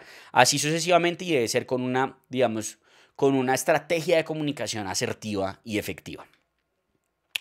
Listo. Salimos de paro cardiorrespiratorio y entramos ya a particularidades. Antes de que entremos a todas las otras cosas que habla la guía, me parece importante que hablemos del algoritmo de, aquí sí lo determinan ACLS, Advanced Cardiovascular Life Support, tanto de taquiarritmias como de bradiarritmias. Empecemos entonces con las taquiarritmias. Importante, para ALS o ASLS, como le quieran decir, yo entiendo una taquiarritmia como una frecuencia cardíaca mayor a 150 latidos por minuto. ¿Por qué? Porque es muy poco probable que una frecuencia cardíaca por debajo de 150 latidos por minuto implique una estabilidad hemodinámica, que es lo que vamos a hablar ahorita. ¿Listo? Cuando yo me enfrento a una taquiarritmia, me llega un paciente y tiene una frecuencia cardíaca mayor a 150 latidos por minuto, lo que yo tengo que evaluar es el QRS, para ver si el QRS es ancho o no es ancho. Y lo otro que tengo que evaluar es si es regular o irregular, es decir, si los RRs están separados siempre por el mismo espacio o no. Si yo tengo un paciente que tiene una taquicardia de complejo ancho, que el QRS es regular, en general eso se debe a 4 mecanismos, que normalmente va a ser o un origen ventricular, es decir, es una taquicardia ventricular, o es un origen supraventricular que tiene un bloqueo de rama de base, una preexcitación o un marcapasos. El manejo se va a hacer según la estabilidad. Si yo considero que el paciente está inestable, lo que voy a hacer es cardiovertirlo inmediatamente. Si considero que el paciente está estable, ¿cierto? Lo que voy a hacer es administrar amiodarona, procainamida o sotalol. En general, amiodarona es lo que más se suele utilizar. Uno puede considerar el uso de adenosina, que vamos a ver que lo vamos a utilizar en este contexto, pues precisamente para ver si de pronto es que es una supraventricular que tiene una aberrancia en la conducción y por alguna razón se está presentando como un complejo ancho. ¿Qué no debemos utilizar? No debemos utilizar lidocaína, verapamilo o diltiazem. ¿Listo? Si el QRS es menor a 120 milisegundos, es decir, es un QRS estrecho y es regular, el manejo también va a depender de la estabilidad. Si es inestable, cardioversión eléctrica. Importante, estar seguro que esa inestabilidad sea por la taquiarritmia para cardiovertir a ese paciente, ¿cierto? No sé, a veces pasa, un paciente está séptico y hace una FA. Quizá la inestabilidad sea por la sepsis y no por la FA, ¿cierto? Como ese tipo de consideraciones. Si está estable, ¿qué vamos a hacer entonces? Vamos a hacer maniobras vagales y o adenosina. ¿En quién voy a utilizar maniobras vagales? En aquellos que yo considere que funciona, que precisamente es en los que son regulares. ¿Listo? ¿Cuál va a ser la maniobra vagal? Puedo considerar hacer que el paciente sople una jeringa. Y también puedo considerar hacer una maniobra vagal modificada, que es que el paciente sople la jeringa y después de eso yo le lee las piernas y lo ponga en posición supina después de terminar o hacer una presión epigástrica 10 segundos después. Esa es la maniobra vagal modificada que pareciera que pudiera mejorar, digamos, como la resolución de las taquiarritmias. ¿Se puede hacer masaje carotillo? La respuesta es sí, pero siempre se debe tener precaución con aterosclerosis, particularmente en pacientes ancianos, para no ir a hacer un embolismo. No es que esté contraindicada, pero si yo voy a hacer una maniobra vagal, ojalá que sea la de soplar la jeringa, y si quiero hacerla modificada, que sople la jeringa y lo acuesto y le subo las piernas. ¿Listo? Y la otra opción pues va a ser la adenosina, que la adenosina lo que va a hacer es restaurar el ritmo del corazón. Siempre le dicen a uno, si usted le va a poner adenosina a un paciente, usted le tiene que advertir, usted va a sentir que se va a morir. ¿Por qué? Porque eso le va a parar el corazón transitoriamente. ¿Listo? Si con las maniobras vagales y o la adenosina no es suficiente, uno puede considerar verapamilo, diltiazem o beta bloqueadores. En general, casi siempre, por lo menos aquí en Colombia, se hace más uso de los beta bloqueadores que verapamilo o diltiazem, pero se puede utilizar cualquiera de los tres. Si lo que yo me estoy enfrentando es a una taquiarritmia que tiene un QRS ancho y ese QRS ancho es y el RR es irregular, en esos escenarios yo estoy frente a lo que yo conozco como una taquicardia ventricular polimórfica, donde la más famosa pues evidentemente es la torcida de puntas. ¿Qué debería hacer yo en esos escenarios? En esos escenarios, independiente de la estabilidad hemodinámica, yo debo darle una cardioversión a ese paciente y esa cardioversión no debe ser sincronizada. En las anteriores la cardioversión eléctrica debe ser sincronizada, eso uno lo pone en el equipo de paro y uno le pone sincronizar para que sea en la punta del QRS, porque si no pues tengo riesgo de que el paciente me entre en un ritmo de paro, en una fibrilación ventricular o algo por el estilo. Y se debe utilizar la dosis máxima que tenga ese desfibrilador. ¿Qué más puedo considerar o que cambie en el tratamiento? Si yo estoy frente a una taquicardia ventricular polimórfica, puedo considerar el uso de magnesio endovenoso. ¿Listo? Especialmente si el paciente ya de base pues tenía un QT prolongado y debo evitar utilizar medicamentos que prolonguen el QT, ¿cierto? Otras consideraciones, ¿cierto? Lidocaína, amiodarona o algunas otras medidas para manejar la isquemia cardíaca, o sea, un infarto agudo de miocardio, se pueden considerar para reducir la recurrencia. ¿Por qué? Porque la causa más común de que un paciente me haga una taquicardia ventricular polimórfica realmente es la isquemia. Que sí es importante, que si el paciente tiene un QT normal de base, no tengo que ponerle magnesio a todos los pacientes. ¿Listo? Solo si tiene el QT prolongado. Perfecto. ¿Y qué hago con las de complejo estrecho irregulares? Que básicamente son la fibrilación auricular y el flúter auricular. En esos escenarios, pues lo que voy a hacer es, si el paciente está inestable o no me ha respondido a la terapia farmacológica, le voy a hacer una cardioversión eléctrica, idealmente sincronizada con 200 joules, y siempre recordar la importancia de la anticoagulación en esos escenarios. No nos vamos a poner a hablar de cómo se anticoagula, etcétera. Para eso, pues, están los dos videos que he sacado recientemente de guías recientes de fibrilación auricular, si lo quieren ir a revisar. Y en cuanto a terapia farmacológica, pues la voy a utilizar en aquellos pacientes que no están inestables. En esos escenarios puedo considerar beta bloqueadores o calcio antagonistas no diropirínicos. En general prefiero los beta bloqueadores en falla cardíaca. Casi siempre realmente se utilizan más los beta bloqueadores. Si es refractario, pudiera considerar el uso de la amiodarona. Y como última opción, puedo considerar la digoxina para hacer lo que conocemos como la digitalización del paciente. Ojo, si yo tengo razones para pensar que mi paciente tiene una preexcitación de base y tiene una fibrilación auricular preexcitada, lo mejor no es utilizar terapia farmacológica, sino terapia eléctrica. ¿Por qué? Porque si el paciente efectivamente tiene una vía accesoria, que básicamente es que aquí tiene la vía normal de conducción auriculoventricular y tiene otra vía accesoria acá, y ese paciente está haciendo una fibrilación auricular inestable y le pongo un beta bloqueador, el beta bloqueador le para la conducción por acá, pero no por acá. Y entonces empieza a tener un montón de conducción por acá y puede hacerme una fibrilación ventricular. Entonces hay que tener particular cuidado con eso.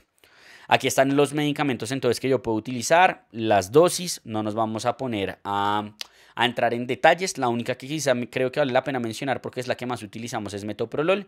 Se utilizan 5 miligramos endovenosos administrados así como lentico en 2 minutos y máximo se utilizan 3 dosis. Si con 3 dosis no ha sido efectivo, pues utilizo otro medicamento o cardiovierto o algo más. ¿Listo?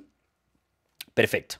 Y con eso pues digamos que sale el famoso algoritmo de las taquiarritmias del ALS o ACLS. Como ya dijimos, lo primero es ver que la frecuencia cardíaca sea mayor a 150 latidos por minuto. Y voy a hacer una valoración inicial que básicamente son medidas generales de cuidado.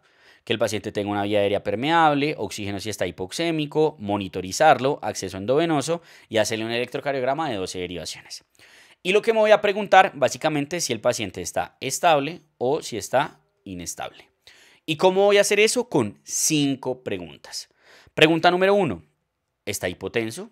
Pregunta número 2, ¿tiene alteración del estado de la conciencia? Número 3, ¿hay signos de choque? Ojo, son signos diferentes a hipotensión. ¿Tiene llenado capilar prolongado? ¿Tiene piel moteada? Cosas por el estilo. ¿Tiene un dolor torácico anginoso? ¿O tiene signos de falla cardíaca agudizada? Si la respuesta es sí, y el paciente tiene una frecuencia cardíaca mayor a 150 latidos por minuto, lo cardiovierto. Idealmente con sedación previa, porque esa cardioversión básicamente es electrocutar un poquito al paciente. Entonces, idealmente sedarlo si lo puedo sedar. ¿Listo?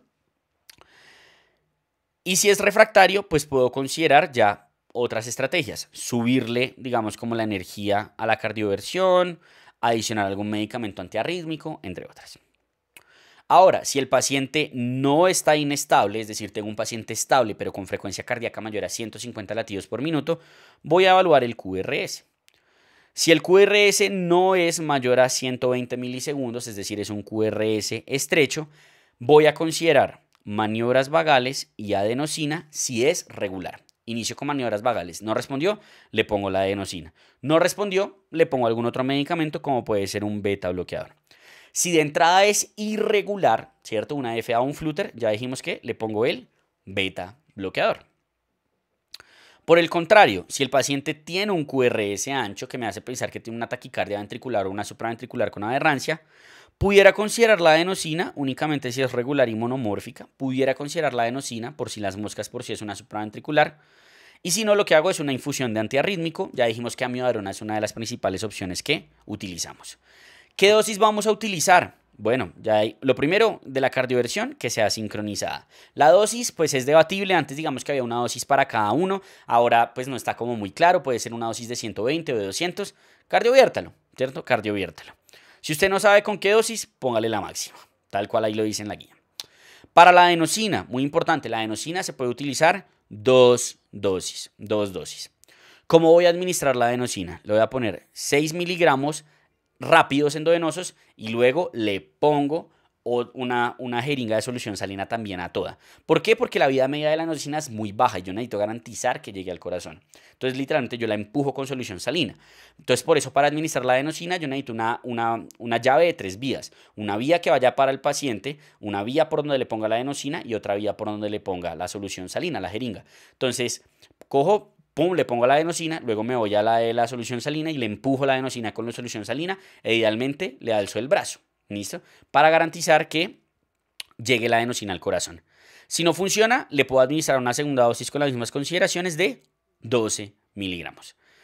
Y en cuanto a las infusiones, pues bueno, tenemos la procainamida, me voy a enfocar un poquito en la amiodarona, que es la que más utilizamos nosotros, una primera dosis de 150 miligramos en 10 minutos y se repite si recurre y después de eso, muy importante, no es como, ya resolvió ya, no, lo tengo que dejar con una infusión de 1 miligramo minuto, por lo menos por 6 horas, ¿listo?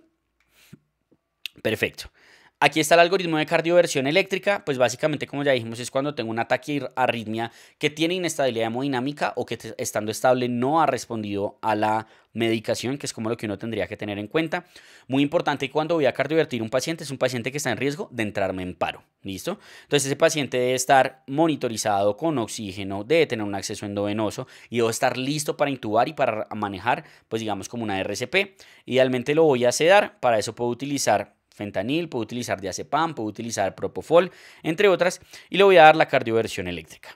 Fíjense aquí que nos dan unas dosis recomendadas de 200 joules para FA y para flutter y de 100 joules para las demás.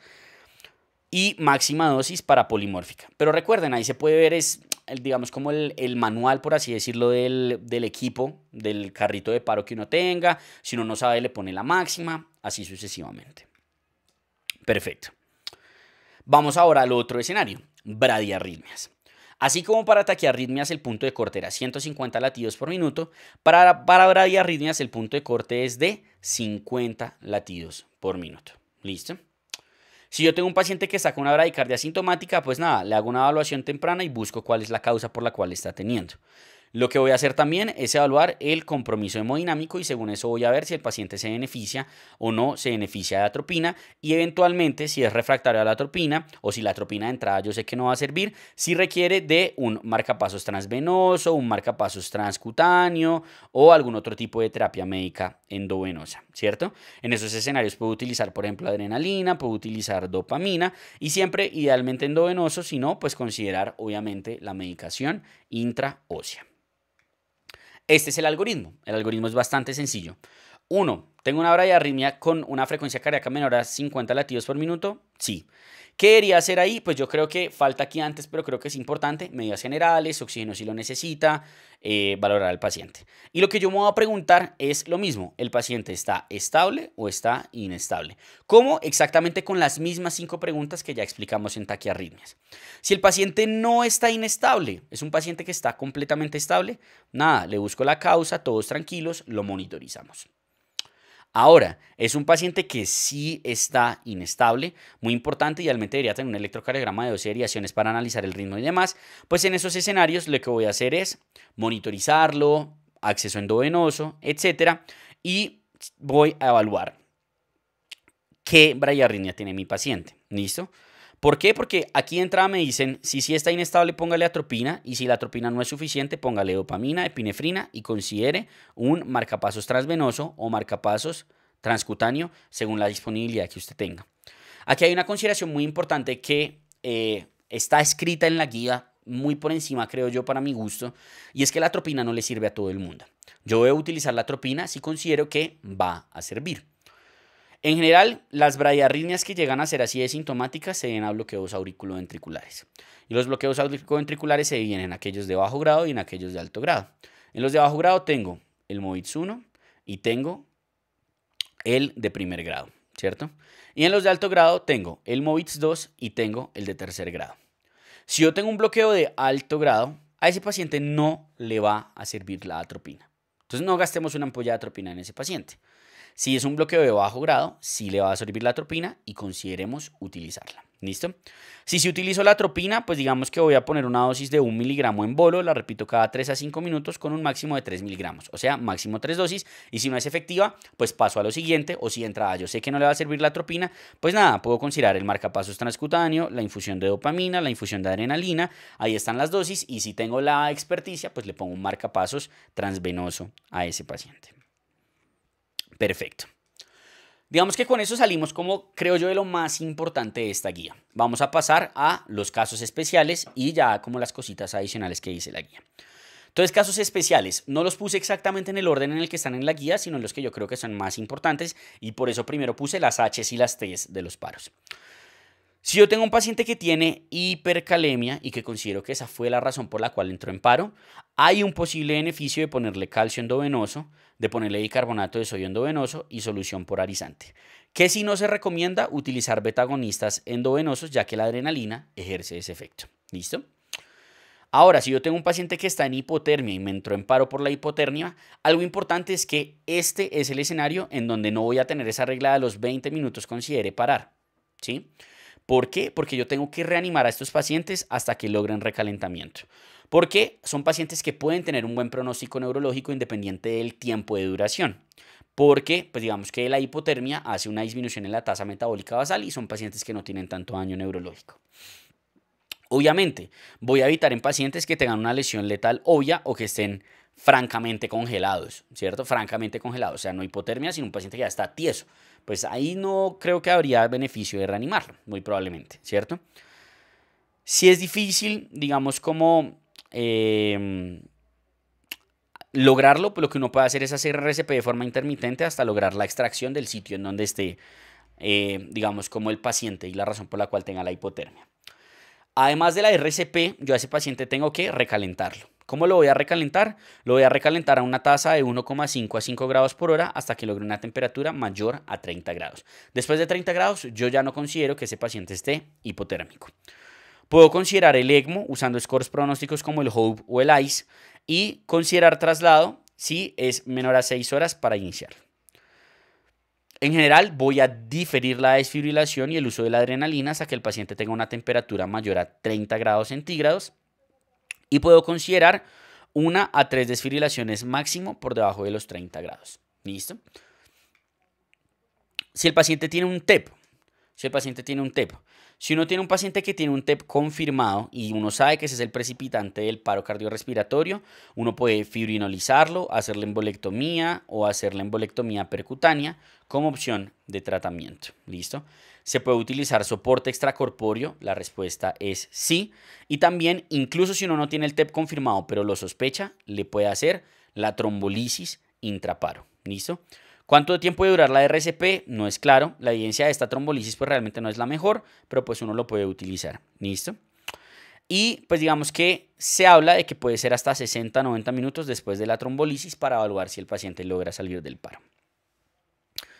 En cuanto a intoxicaciones, la más grande, digamos que son los opioides, tiene casi que un gran apartado para él solo, para esta intoxicación sola. Hay un algoritmo incluso para reanimador LEGO y para reanimador no LEGO. En el reanimador LEGO básicamente es, si usted cree que tiene una sobredosis de opioides, pues póngale la naloxona, ¿cierto? Y ya para el reanimador no LEGO, lo que uno hace básicamente también es verificar la escena, pero muy importante siempre esta consideración. Si usted sospecha que es por sobredosis, pues póngale la naloxona. Cosas importantes, se puede repetir la dosis de naloxona o de nalmefene, que es otro que hay pues en los Estados Unidos, si hay recurrencia o si no hay respuesta. ¿Listo? Importante, después de retorno de la circulación espontánea, esos pacientes siempre requieren de observación intrahospitalaria. Y siempre, pues lo ideal es que el paciente no vuelva a entrar en paro por una sobredosis. Entonces se debe iniciar de esa habituación e idealmente en estos pacientes en particular es en donde uno debería buscar garantizar esa naloxona ambulatoria, esa disponibilidad de naloxona ambulatoria por pacientes. Ya en términos de otras intoxicaciones, en cuanto a las benzodiazepinas, digamos que uno puede considerar utilizar el flumazenil única y exclusivamente si uno está seguro que la intoxicación es exclusivamente por benzodiazepinas y si no hay dependencia crónica de las benzodiazepinas. Porque si no, puede generar convulsiones y puede generar taquiarritmias. ¿Listo? Si uno sabe que hay benzodiazepinas y opioides, pues lo que uno hace es darle la naloxona. En cuanto a los beta bloqueadores, ¿cierto? Digamos que depende, uno tiene que analizar qué beta bloqueador es el que consumió el paciente. Si era un beta bloqueador selectivo o si de pronto tenía efecto alfa, como la betalol, tenía efectos sobre canales de sodio como propanolol o sobre efectos sobre canales de potasio como podría ser el sotalol. ¿Qué terapias tienen evidencia? La insulina, el glucagón y los vasopresores adrenérgicos como estrategias de manejo de las intoxicaciones. Se pueden considerar. ECMO y hemodiálisis se pueden considerar en atenolol, nadolol y sotalol únicamente. Y uno puede considerar emulsión lipídica y calcio endovenoso en estos escenarios, ¿cierto? Emulsión lipídica particularmente es útil en los pacientes con bloqueo de canales de sodio y calcio endovenoso en bloqueo de canales de potasio. Calcioantagonistas, en cuanto a los calcioantagonistas, no hay diferencias en cuanto a si son dihidropirínicos o no dihidropirínicos porque a dosis tóxicas, pues ambos tienen efecto sobre el corazón. ¿Qué terapias hay evidencia que se pueden utilizar? Insulina, vasopresores adrenérgicos, calcio endovenoso y ECMO. Y uno pudiera considerar el glucagón, el azul de metileno por el efecto sobre el óxido nítrico y emulsión lipídica. En cuanto a la cocaína, uno la va a sospechar principalmente por la clínica y el electro, va a ser un toxidrome catecolaminérgico o simpático mimético, un paciente que claramente va a estar, sí, como cuando uno está muy agitado y con ganas de correr, por así decirlo de alguna forma. No nos vamos a poner a repasar toxidromes ahorita, ¿cierto? Creo que se alargaría mucho el video. Pero si está con un toxidrome catecolaminérgico, taquiarritmia, sobre todo taquicardia ventricular, ensanchamiento del QRS por el efecto que puede tener en el sodio, prolongación del QT por los efectos que puede tener en el potasio. ¿Qué evidencia hay? Uno puede utilizar bicarbonato de sodio y lidocaína en pacientes en taquicardia ventricular o en paro. vasodilatadores, sobre todo la fentolamina en pacientes que tienen crisis hipertensivas y síndromes coronarios agudos, y se puede considerar ECMO y muy importante enfriamiento. Son pacientes que claramente pueden tener hipertermia dentro de su toxidrome catecolaminérgico. ¿Qué no debemos hacer? No utilizar beta bloqueadores nunca de forma aislada por el riesgo de solo bloquear el efecto beta y dejar el efecto alfa y que haga una vasoconstricción severa, y no utilizar restricción física prolongada en estos pacientes. En cuanto a cianuro, que es algo que puede ocurrir en incendios, exposiciones industriales, entre otras, pues lo que uno puede utilizar es hidroxicobalamina, porque lo que digamos que sí es una forma activa de la cianocobalamina, y si esta no está disponible puede utilizar el tiosulfato de sodio, que lo que hace es aliviar la cianemetemoglobinemia, y el nitrato de sodio, que actúa sobre todo, o que uno debe tener cuidado sobre todo con la parte de los tiocianatos. ¿Qué puede hacer uno adicionalmente? Puede combinar la hidroxicobalamina con el tiosulfato de sodio, y en intoxicación concomitante con monóxido de carbono uno solo administra tiosulfato de sodio. En cuanto a glucósidos cardíacos, que son digoxina, digitoxina, estas son otras como ya, digamos, como más naturales, se podría decir, que es cascabel tebetia, y la toxina de un sapo bufo. La primera línea definitivamente va a ser el FAB, que son estos anticuerpos monoclonales, incluso en otros glucósidos, o sea, eso no solo es para digoxina, sino en general para cualquier glucósido. El manejo de bradiarritmias es el usual, y de taquiarritmias puede incluir lidocaína y fenitoína en su manejo. No sirve la hemodiálisis. En cuanto a anestésicos locales, que es lo que termina en caínas, lidocaína, bupivacaína, todas estas cosas, la emulsión lipídica va a ser la primera línea de tratamiento. Se puede considerar benzodiazepinas en convulsiones, bicarbonato de sodio en taquicardias de complejo ancho, y uno puede considerar el ECMO. En metemoglobinemia, que puede ocurrir por nitratos, por nitritos, por algunos medicamentos como por ejemplo la dapsona, la primera línea va a ser el azul de metileno, va a estar contraindicado en pacientes con déficit de glucosa 6-fosfato deshidrogenasa, y otras opciones pueden ser transfusiones de intercambio, oxígeno hiperbárico, ácido ascórbico, que uno lo pudiera considerar. Y algo importante es que no es útil la N-acetilcisteína. Organofosformados y carbamatos, que son principalmente pesticidas, que son pacientes que van a presentarse con un toxidrome parasimpático mimético. La primera línea va a ser la atropina con intubación temprana. Algo importante es que la atropina no alivia la afección nicotínica a nivel muscular, de ahí la importancia de la intubación temprana. Y lo que uno debe hacer con la atropina es doblar la dosis cada 5 minutos hasta lograr atropinización, que se entiende como un paciente con auscultación normal, cardíaca mayor a 80 y sistólica mayor a 80. Obviamente hacer uso de equipo de protección personal por profesionales, muy importante la descontaminación del paciente, retiro de ropas, lavado del paciente, entre otras, y uno pudiera considerar el pralidoxime. Algo importante es que no se debe utilizar bloqueantes neuromusculares. En cuanto a lo que serían bloqueantes de sodio, que son los antiarrítmicos de clase 1A y 1C, la principal evidencia que hay antiarrítmicos ahí, clase 1A y 1C, la principal evidencia realmente que hay es con los antidepresivos tricíclicos. Son pacientes que se van a presentar ocasionalmente con un síndrome serotoninérgico dependiendo del medicamento, pero que en el electrocardiograma lo más característico es que van a tener un complejo QRS ancho con una desviación del eje a la derecha, y usualmente tienen taquiarritmias de complejo ancho. En estos escenarios el manejo es con bicarbonato de sodio e hiperventilación, buscando máximo un sodio de 155 y un pH de 7.5. Se puede considerar ECMO, lidocaína incluso sin taquiarritmias, y emulsión lipídica. En cuanto a simpático-miméticos, realmente es muy semejante a la cocaína. Cosas que sí se recomiendan es sedar a los pacientes que están con agitación, el enfriamiento en pacientes que tienen hipertermia, y los vasodilatadores cuando tienen vasoespasmo, la fentolamina, como ya habíamos dicho, se puede considerar el ECMO. ¿Qué no se recomienda? Dantroleno o restricción física prolongada. Digamos que cambia en relación con la cocaína, que uno pudiera considerar el uso de beta bloqueadores, obviamente dependiendo del componente alfa que tenga, y también el bicarbonato de sodio y la lidocaína. Y otras situaciones, pues digamos que volátiles, considerar beta bloqueadores, y digamos si el resto de manejo para la taquiarritmia ha sido inefectiva, y hay una posibilidad también de la parte del ECMO, digamos a todos los pacientes que tienen toxidromes o que tienen un paro cardiorrespiratorio por una toxina. Esto es debatido. ¿Dónde se pudiera considerar particularmente si el choque es cardiogénico y si ha sido refractario a todos estos manejos que hemos venido mencionando? Evidentemente aprenderse esto es muy difícil. lo que uno puede hacer es, creo que en casi todos los países hay líneas de toxicología del gobierno en donde uno se puede apoyar pues para hacer uso y para saber qué medicamentos utilizar o no como antídotos en cada uno de estos escenarios. Aquí tenemos pues digamos como el antídoto que podemos utilizar para las diferentes intoxicaciones, la dosis, no nos vamos a poner a repasar cada uno de ellos, les voy a dejar es la tablita ahí para que la puedan tomar un pantallazo. ¿Listo?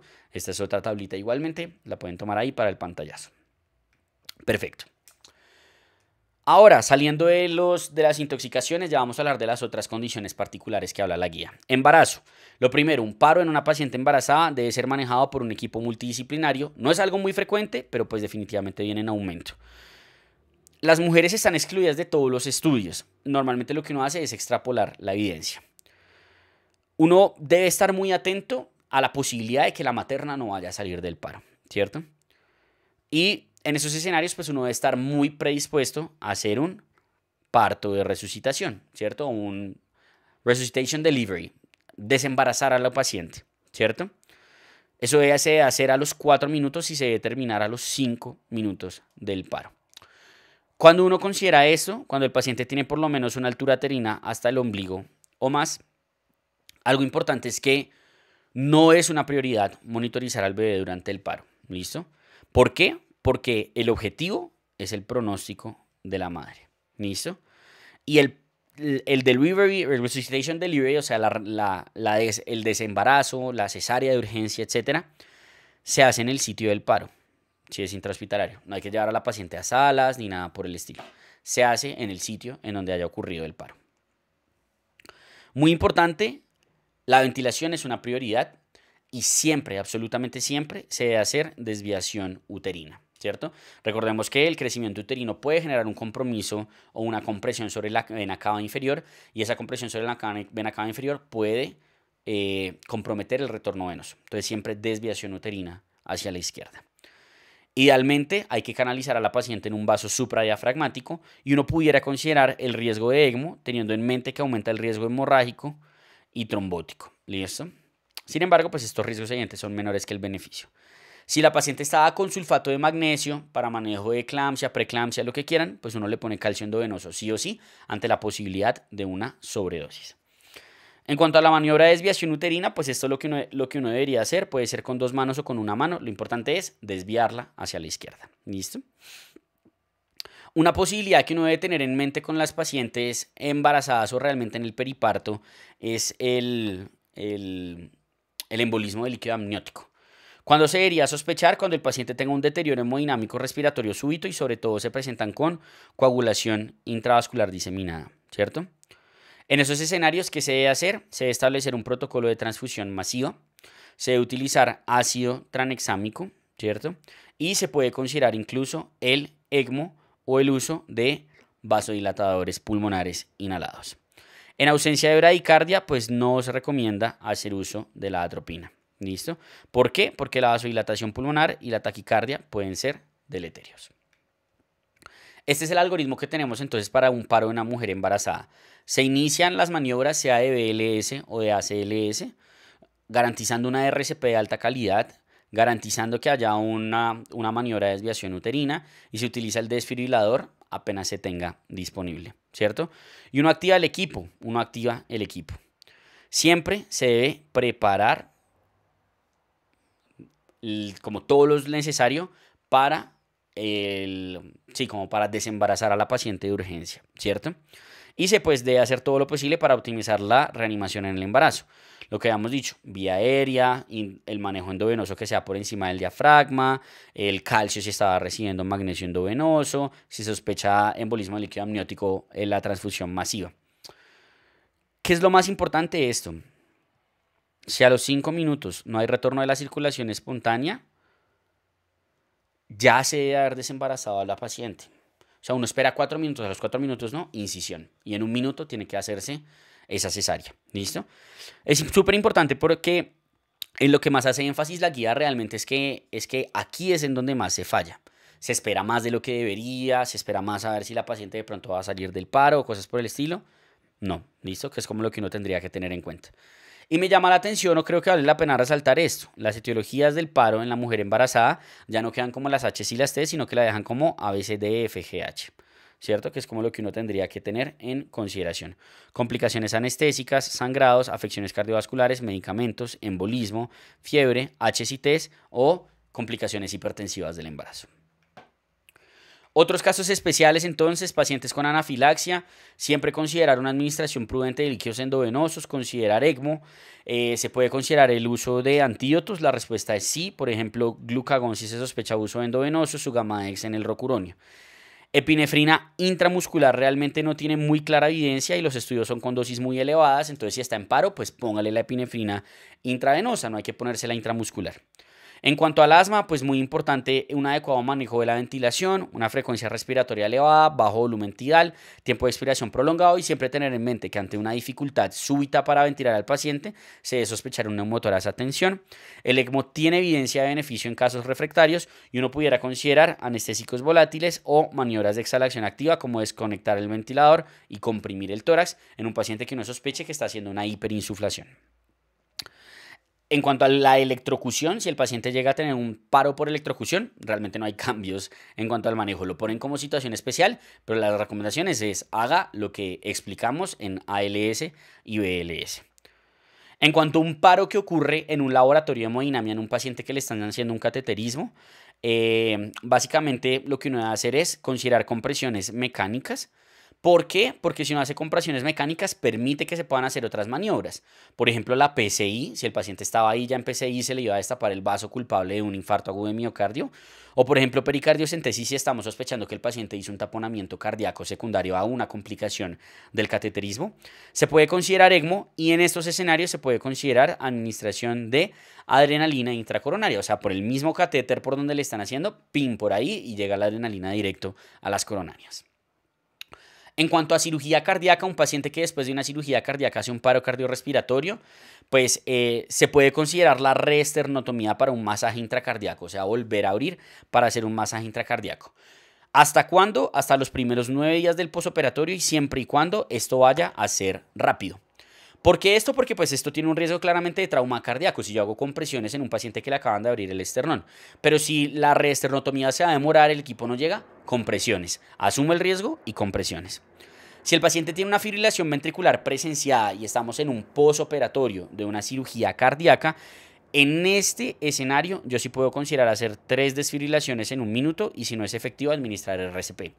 Solo es este escenario en donde uno se va a decir desfibrile, desfibrile, desfibrile seguidamente. ¿Listo?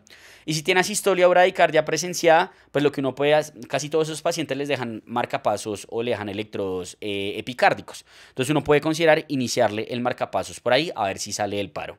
Si en un minuto no es efectivo, nada, pues le iniciamos RCP y evidentemente pues podemos considerar ECMO en estos pacientes. En ahogamiento, hay una cadena de sobrevida, digamos, particular para el ahogamiento. Lo primero es prevenir que el paciente se ahogue. Lo otro es reconocer a aquellos pacientes que se pueden ahogar y ofrecerles pues algo con lo que floten, sacarlos del agua y administrar el cuidado. Digamos que en general un paciente que se ahoga va a empezar con un paro respiratorio y posteriormente va a procesar un paro cardíaco, de ahí que las ventilaciones sean tan importantes como las compresiones en estos pacientes, incluso considerando empezar con las ventilaciones antes de las compresiones el ciclo, siempre y cuando esto no retrase las compresiones. ¿Listo? Nuevamente, esto solo si el reanimador está entrenado, si no, pues se dan compresiones. Si hay alguna forma de ventilación que sea superior sobre otra, la respuesta es que no. ¿Se puede iniciar la ventilación en el agua? La respuesta es sí, siempre y cuando sea seguro y siempre se debe dar una suplencia de oxígeno durante la RCP y utilizar un DEA si está disponible. Aquí hablan de algo muy importante y es promover la instauración de DEAs en zona de riesgo de ahogamiento porque casi no las hay. Playas, piscinas, etc. Otros casos especiales, embolismo aéreo, digamos que la RCP debe ser exactamente la misma. Uno pudiera considerar, digamos, como como cambios relacionados con electrocardiográficos sugestivos de un embolismo aéreo o algunos otros factores de riesgo que pudiera tener el paciente. Se puede intentar prevenir o manejar con oxígeno al 100%, con oxígeno hiperbárico, incluso aspiración de gas en ventrículo derecho se describe. Y en general uno ubica al paciente en posición supinado de recuperación si no es amparo y hizo el embolismo aéreo.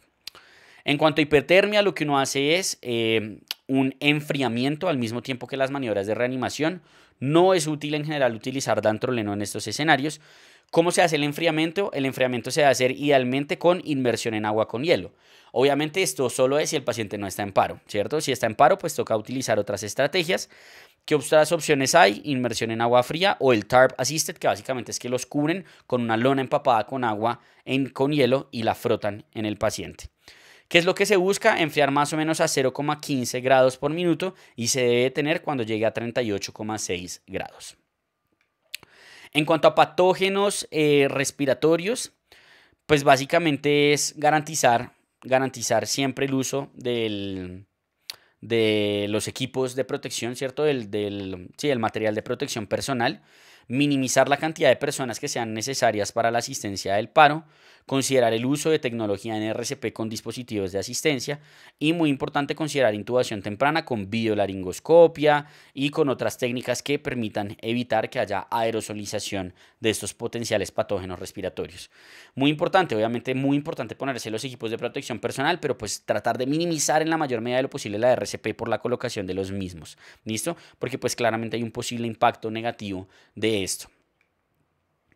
En cuanto a los dispositivos, a los pacientes que tienen dispositivos de asistencia del ventrículo izquierdo, pues cosas importantes a tener en cuenta es que en estos pacientes uno no debe valorar el pulso, porque estos pacientes tienen unos dispositivos de flujo continuo, entonces el pulso puede que no lo tengan, ¿cierto? Uno puede ver el paciente vivo y puede que no lo tengan, porque no es pulsátil, es un flujo continuo. No hay contraindicación para dar compresiones en estos pacientes si llegan a desarrollar un paro. Entonces, ¿qué debería hacer uno con estos pacientes? Si un paciente se torna inconsciente y está con un dispositivo de asistencia, pues uno hace, digamos que valora la ventilación y lo que uno hace es valorar la perfusión, ¿cierto? Si el paciente no tiene una adecuada perfusión, pues nada, le hace compresión y idealmente que haya alguien que sepa del dispositivo y mira si el dispositivo está funcionando o no, etcétera, y continúa ya todo lo que sería BLS y ALS. Ahora, si el paciente sí tiene una adecuada perfusión, no administre compresiones, porque recuerde, aquí no depende del pulso. Entonces, lo que tiene que hacer usted es monitorizar la perfusión y mandar a ese paciente a un sitio en donde lo puedan ayudar, que sepan qué hacer básicamente con el dispositivo. Aquí dan como algunas ayudas que podríamos tener, como mire por alarmas, mire como el funcionamiento, si está conectado o no, entre otras. Y ahora sí, ya casi llegando al final de la guía, vamos a hablar de cuidados post-paro. ¿Qué hacer después del paro de los pacientes? Lo primero es garantizar una adecuada ventilación y oxigenación. Uno debe tener un paciente con una FIO2, ojalá del 100%, mientras está realizando la RCP, y después del retorno de circulación, uno debería garantizar una saturación de 90-98%. ¿Por qué? Tanto la hiper como la hipoxemia son deleterios. Entonces, ahí uno debe tener cuidado con las alteraciones de la pulsioximetría. Lo ideal es que ojalá esa saturación se midiera de la forma más adecuada posible, digámoslo así. Y después también del retorno de la circulación espontánea, uno busca mantener una PaCO2 entre 35 y 45. Ojo, esto es a nivel del mar, si nos están viendo desde Bogotá. Recuerden que este valor cambia. Normalmente la saturación normal va a ser desde 88% en adelante y una PaCO2 normal va a ser de 30 más o menos 2. ¿Listo? ¿Por qué? Porque tanto la hipo como la hipercapnia van a ser deleterios por las alteraciones que pueden tener a nivel de la perfusión y la presión intracraneal. Segundo pilar del cuidado postparo, mantener una presión arterial media mayor a 65 milímetros de mercurio. Y en absolutamente todos los pacientes vamos a realizar un electrocardiograma de 12 derivaciones. ¿Listo? Hay una consideración muy particular con el electrocardiograma de 12 derivaciones y es que muchas veces uno puede ver un supradesnivel del ST y uno dice, uy, este paciente tiene un infarto con elevación del ST y por eso fue que se infartó. Pero resulta que 2 de 3 veces en un electrocardiograma de control cambia a infarto sin elevación del ST. No es claro entonces cuántos controles electrocardiográficos había que hacer y demás, porque si ustedes revisan, por ejemplo, la guía de infarto agudo de miocardio, cuando es un paro con un infarto con elevación, hay que llevarlo de uno al cateterismo. Si es un infarto sin elevación, no es una prioridad llevarlo al cateterismo. Entonces, pues digamos que sería importante tener eso en consideración, como garantizar que sea una elevación sostenida del ST. El TAC corporal, digamos que se ha propuesto, ya que puede identificar causas de paro en hasta el 30% de los pacientes y puede identificar complicaciones de la reanimación. Evidentemente esto ya dependerá del protocolo y de la disponibilidad de cada hospital, pero pues es una recomendación que dejan que uno pudiera considerar. Y POCUS no tiene clara evidencia, pero pues uno lo pudiera considerar y muy importante también mantener euglicemia en estos pacientes. Para garantizar un adecuado cuidado posparo, lo que se necesita pues es un buen equipo posparo, ¿cierto? Un buen equipo posparo. Y algo muy importante de este equipo posparo es que debe incluirse a alguien que tenga la capacidad de valorar toda la parte de donación de órganos, ¿listo? Por si eventualmente el paciente no tiene un pronóstico neurológico adecuado. En cuanto al control de temperatura, es algo que claramente pues cada vez más se ha ahondado dentro de los estudios para evaluar el potencial beneficio de un adecuado control de temperatura en estos pacientes. ¿Qué nos recomiendan? Como recomendación grado 1, que uno debería tener un protocolo, una estrategia de control de temperatura en todos los pacientes que sean no respondedores a comandos o a órdenes verbales después del retorno de la circulación espontánea. ¿Y qué es lo que se busca? Pues se busca mantener una temperatura entre 32 a 37,5 más o menos. ¿Cuánto tiempo se debe mantener esto? Se debe mantener por lo menos por 36 horas que en pacientes que permanezcan pues inconscientes, se pudiera decir, o que no responden a órdenes verbales. ¿Listo? No hay evidencia de que esto sea útil, digamos, en términos prehospitalarios, como utilizar enfriamiento. No se debe realizar un enfriamiento muy rápido, no más de 0,5 grados centígrados por hora, ¿cierto?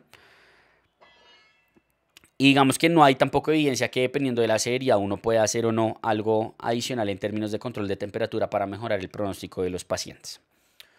En cuanto a la PSI, pues digamos que lo que se recomienda, como les decía, es que uno lleve a los pacientes con elevación persistente del ST a una intervención coronaria percutánea de urgencia.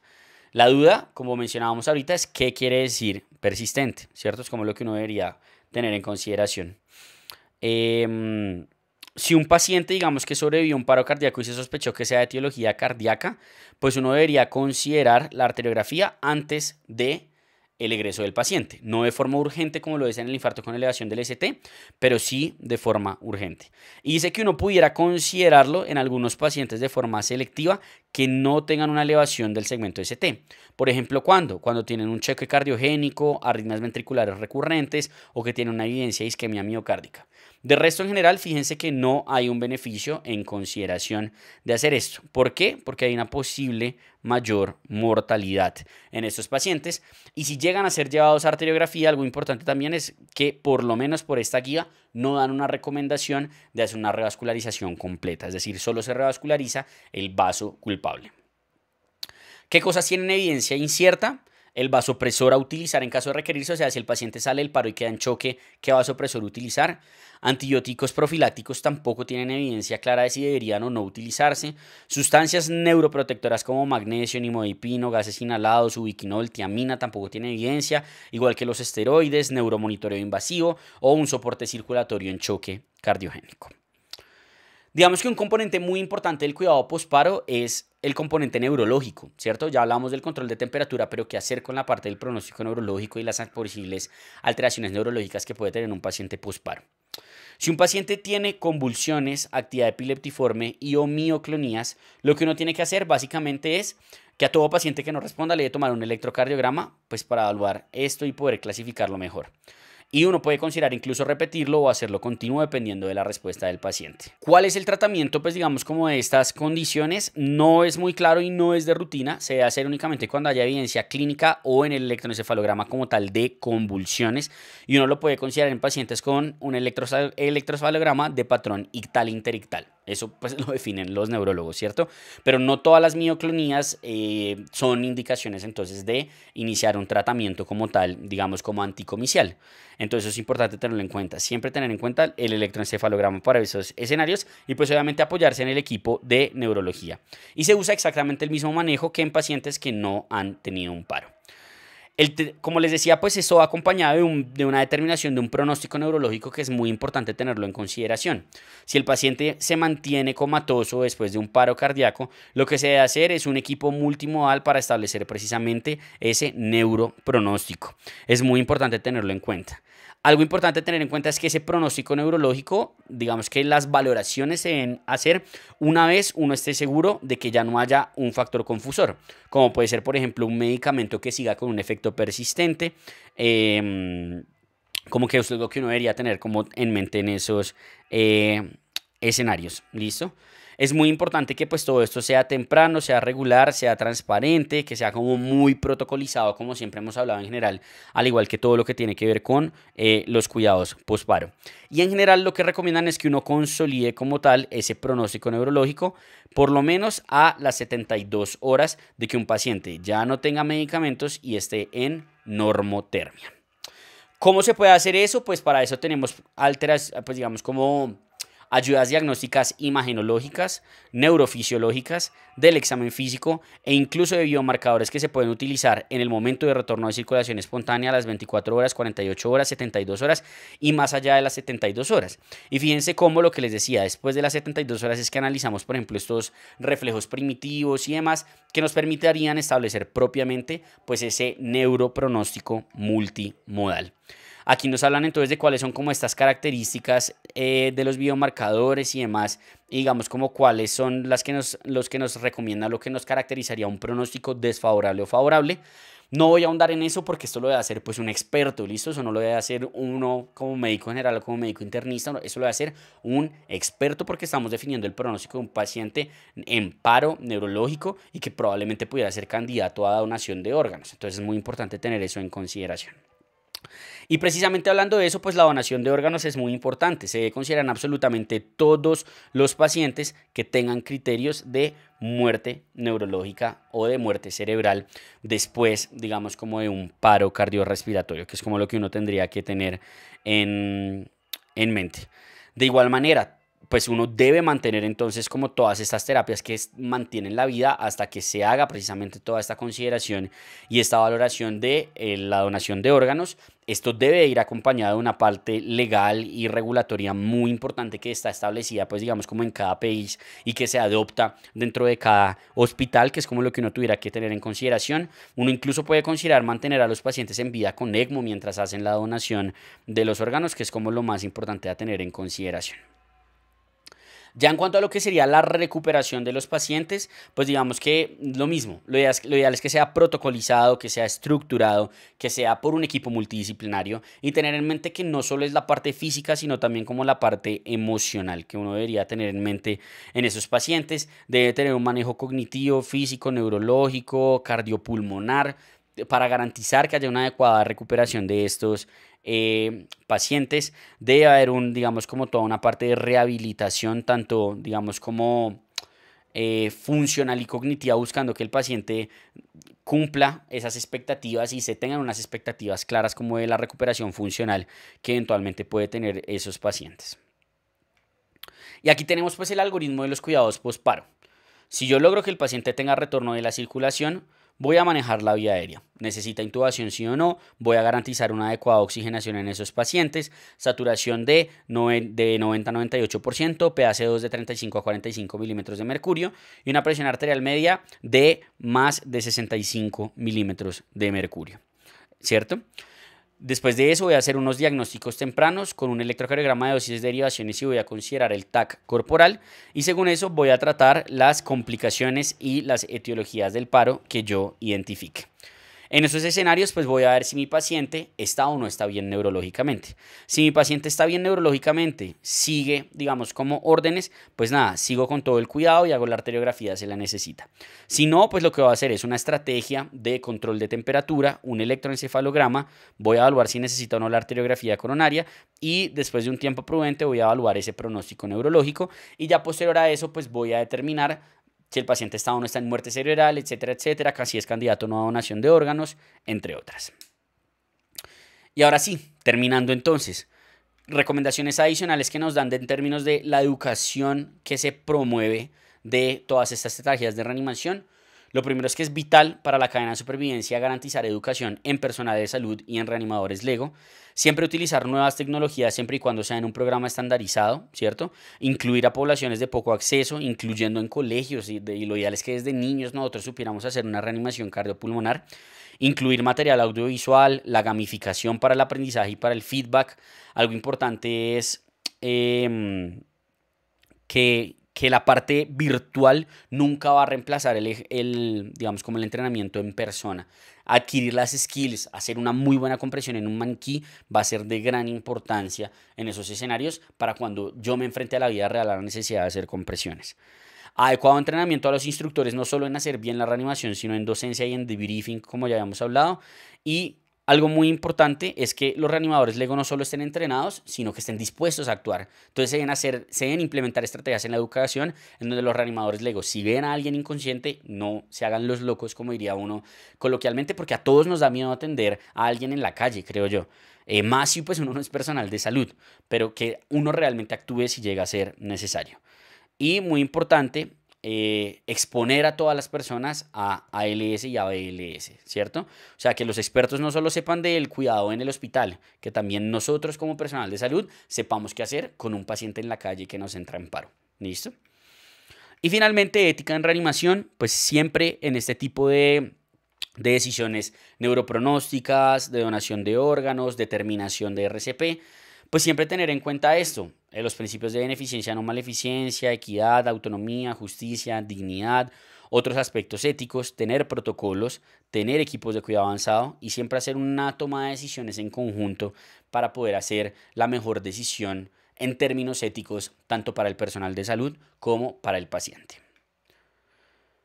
Y pues eso requiere de decisiones compartidas. Es muy importante que haya decisiones compartidas, sea con el paciente si estamos en un escenario en el cual se puede hacer eso o entre el mismo equipo de salud de forma multidisciplinaria. Con eso terminaríamos entonces esta guía de ALS y BLS. Espero que les haya gustado. Cualquier duda que tengan, déjenla en los comentarios.